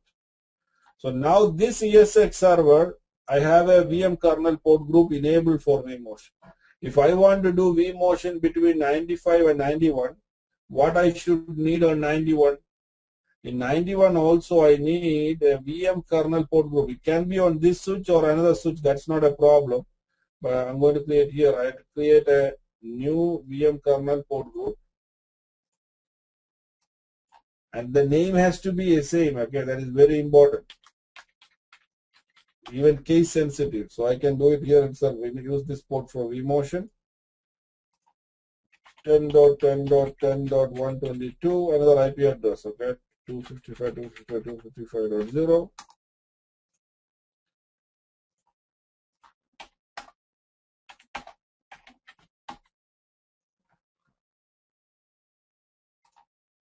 Finish. So now I have vMotion enabled between both the nodes using VM kernel. So now this has a VM kernel port group for vMotion, this has a VM kernel port group.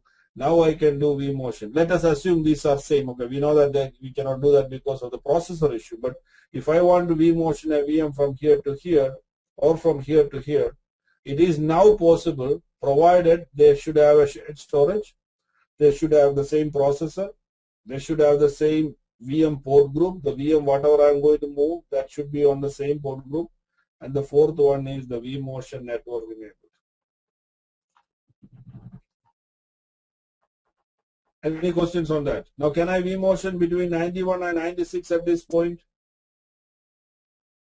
If I try to do that, what happens? It will say you cannot vMotion because in this server we have not created a vMotion thing. We have not enabled vMotion. Not created, we have not enabled vMotion. That is the actual fact. I can actually enable, you don't need to have a vMotion thing. Actually I can enable one of this VM thing. I can actually go here and enable this. Even though it is used for NFS, I can use that for vMotion also. But there are some security things I'll explain later. But you know, you can do that way also. But you should have a vMotion port enabled. If vMotion port is not enabled, you cannot do vMotion.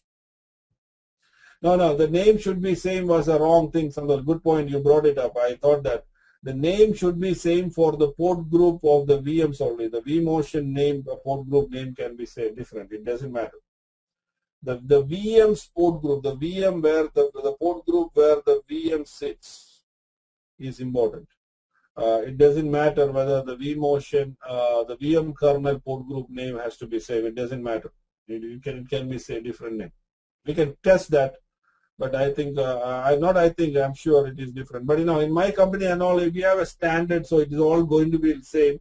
But that's why I was mentioning. But that's not correct. We can actually enable it on anywhere as long as you have a VM kernel port and the vMotion thing is enabled, you can do vMotion. Okay? I know I did the mistake of saying that it should be same, but that's not correct. But the port group for the VM has to be same. That means if this server is having a port group called VM network, the server that you are vMotioning should also have a port group with the same exact name. Okay? So that is the fourth point. Now, these are the primary things I would say that are very important to do vMotion. There are many other factors that can possibly stop or can delay vMotions. For example, let us say I have this VM currently here, this 3 VM, and this VM I have attached to, edit it, I'm going to the CD drive, and I am attaching that to an ISO file on the data store. Let us assume something here, okay? I'm saying, see, I'm attaching that. Now what is happening? Now I connected this, okay? Are you looking at carefully? I have attached the CD drive of this VM to a ISO file in the local data store of this VM right now. It is like you have tied this VM to that data store. Now if you try to move this VM, the vMotion process will give you a warning, or it may even say, no, I cannot vMotion that guy because this VM is attached to an ISO file. So if you want to vMotion, you should make sure that your VM that you're trying to do should not have any such attachments. If you have attachments like that, it may stop your vMotioning process. So that is not only the thing, I don't remember all of them, but many things will come into picture. So let us go to Google and do a vMotion prerequisites. That's all. There is a lot of options on it. So we can see now many people talking about it. What are the prerequisites for vMotion? So let us look at and see what people are saying. Okay. ESX servers must be, it's all different people's opinion. May be correct, may not be correct. But let us see what the guy, he is actually, I know this guy, he's an expert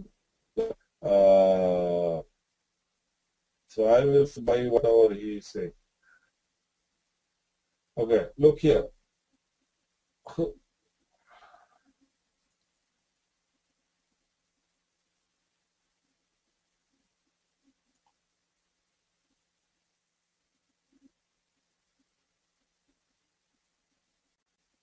Okay, guys, can you hear me now?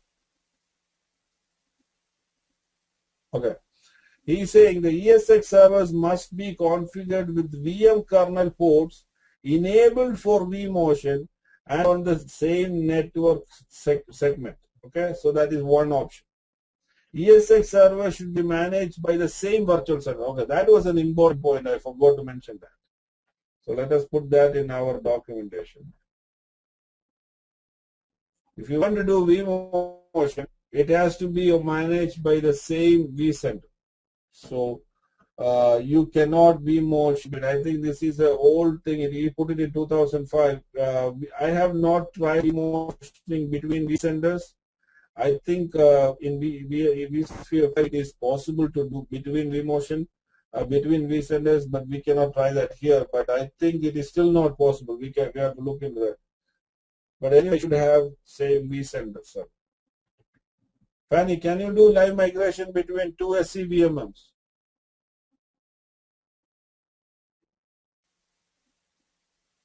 I think it should be possible now with the cloud, otherwise it doesn't make sense. I'm not sure, but I think it should be possible now. But between data centers, I know it's possible, but between virtual centers, I doubt. I don't think it is possible, okay? I don't think it is possible because you cannot see the other server. If you're on one vCenter, you cannot see it, right? Otherwise, you should do linked ones. Okay, see, ESX server must have compatible CPUs. When the compatible CPUs is a very loose term.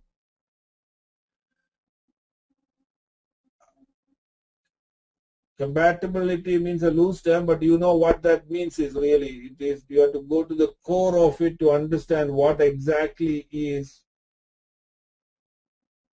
the feature set and things like that. ESX servers must have consistent network and network level. That is for the VMs network is what he is talking.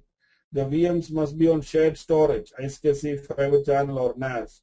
The VMs cannot use local CD, floppy, internal or virtual switches. You see that's the last thing I was mentioning. You should not have any CD or floppy drives attached to an ISO file. If you have that is attached or CD or something is mounted to your VM's CD drive or to a floppy drive, you may not be able to do that. Okay, I'm closing this. It's my computer is going very slow.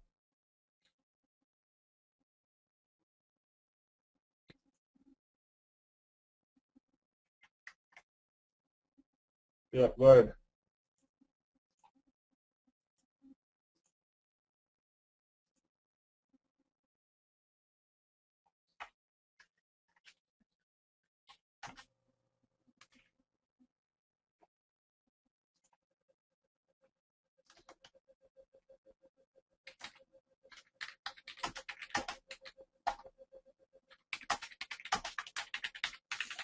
Should be on same vCenter. So at least this much point, if you say, Fanny, I can give you 10 marks, or 8 marks. If you just say what you said earlier, I cannot give 10 marks. So now you understand what I said earlier, right? The difference, right? So this is what is important. These are the things you need to clearly explain. If you just say shared storage and you say same server, that's not important. It should be shared storage, processor compatibility, the VM port group, and these are all definitely there for your Hyper-V also. It has to be there. Otherwise, you cannot do vMotion. So these are prerequisites.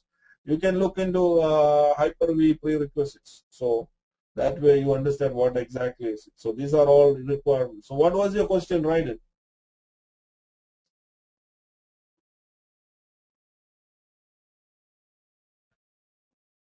I cannot hear you. You're breaking. Yeah, now I can hear you. Go ahead. Sorry, go ahead.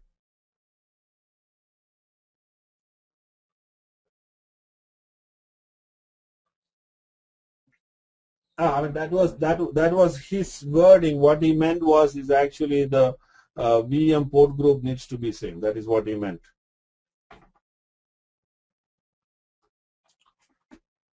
The network segment means the VMs should be, if you are moving a VM from VLAN 14 in one ESX server, then VLAN 14 should be there on the other server also. That's why he said the network segment should be same.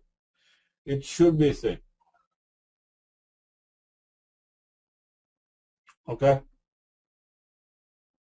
You can have an ESX server in one segment and another ESX server in another segment. That is nothing to do. But the VMs, I mean, otherwise you understand, if you have a different VLAN, then the VM is not going to work. Anyway, so guys, so this is what vCenter, vMotion requirements is.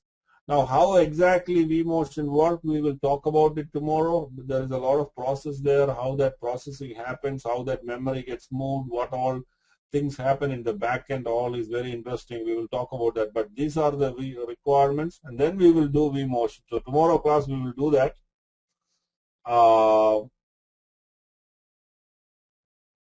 Okay, so that we will talk tomorrow. Anybody left the class? I think Samrat left, right? Probably he has work or something. Okay, that's fine. So I'm not going to go into deep. We'll stop here, and it's already 11 o'clock.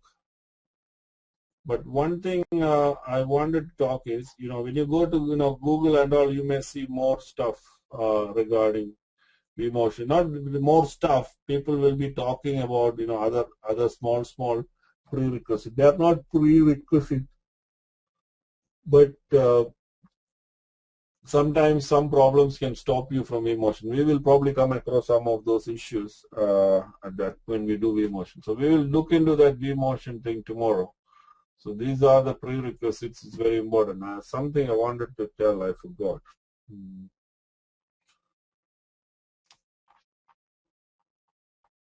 What was that? I don't know. Okay.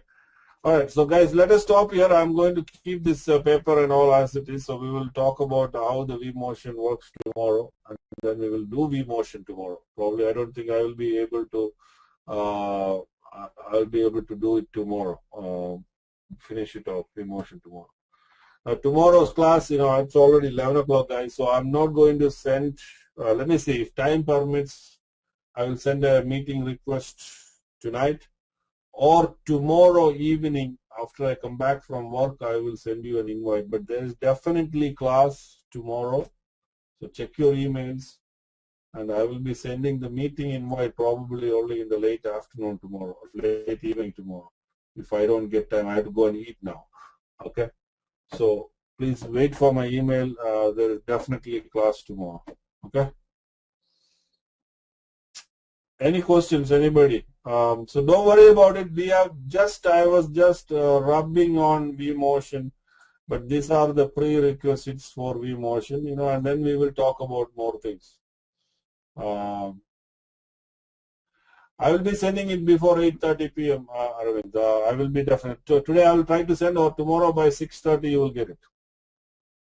But there is class tomorrow, or you can call me. So just keep this information in mind. I think you got an idea about what is vMotion, how to do that. We will add on. There is a lot more to talk about vMotion, and then we will do the real vMotion. Okay, what is Jim's question? Where is that?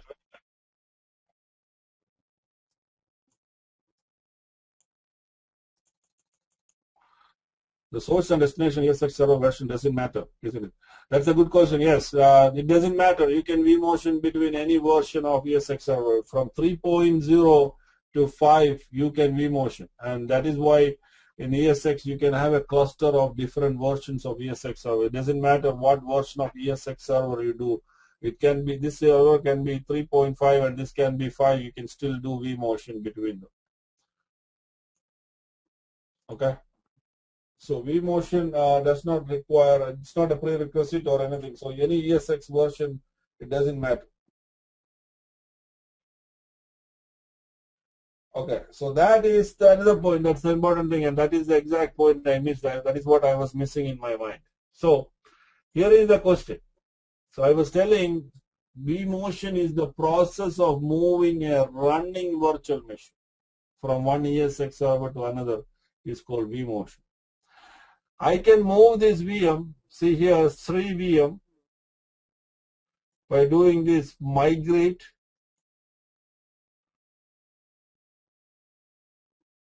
change both host and data store. It is right now on 91.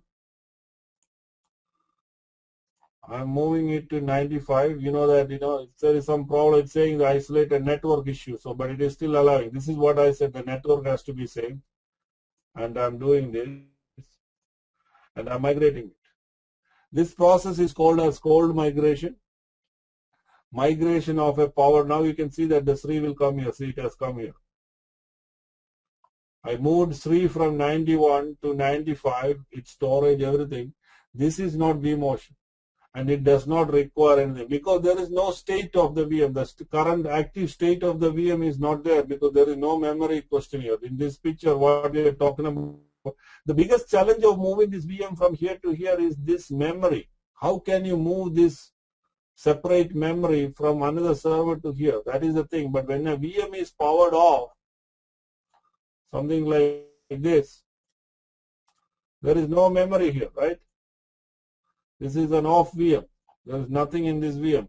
Now you can move it just like that. There is nothing to do. You can just move that VM.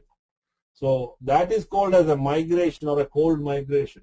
So there are two things is you need to understand is a cold migration is normal migration and a hot migration. That means the migration of a powered on VM from one server to another is called vMotion. So the another way of calling vMotion, you can call it as a hot migration is called as vMotion. A cold migration will never be called as a vMotion. Okay? Yes, the restrictions are only for live servers. That none of the other things doesn't apply because if VM is powered off, you can do whatever you want, right?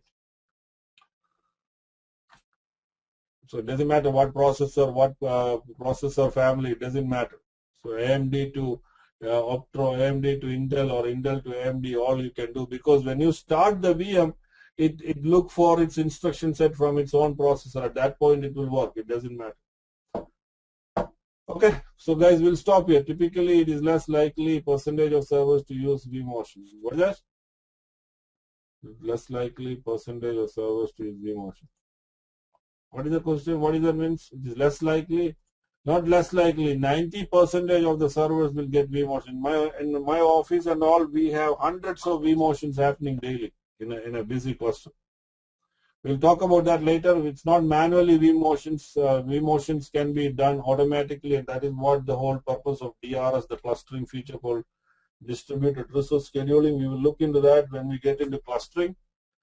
Clustering uses vMotion as a feature. So vMotion is, when you learn, we are talking about manually moving and all, but vMotion is something that VMware cluster uses automatically to load balance the cluster. So it uses vMotion to move the VMs back and forth to balance the load. So we'll talk about that, but before that we need to understand vMotion, right? So there will be a lot of vMotion can happen when your cluster is imbalanced. All right, guys. So good night, guys. So we'll talk about it tomorrow. Yeah, Raiden. Yeah, man, I got it. Thanks.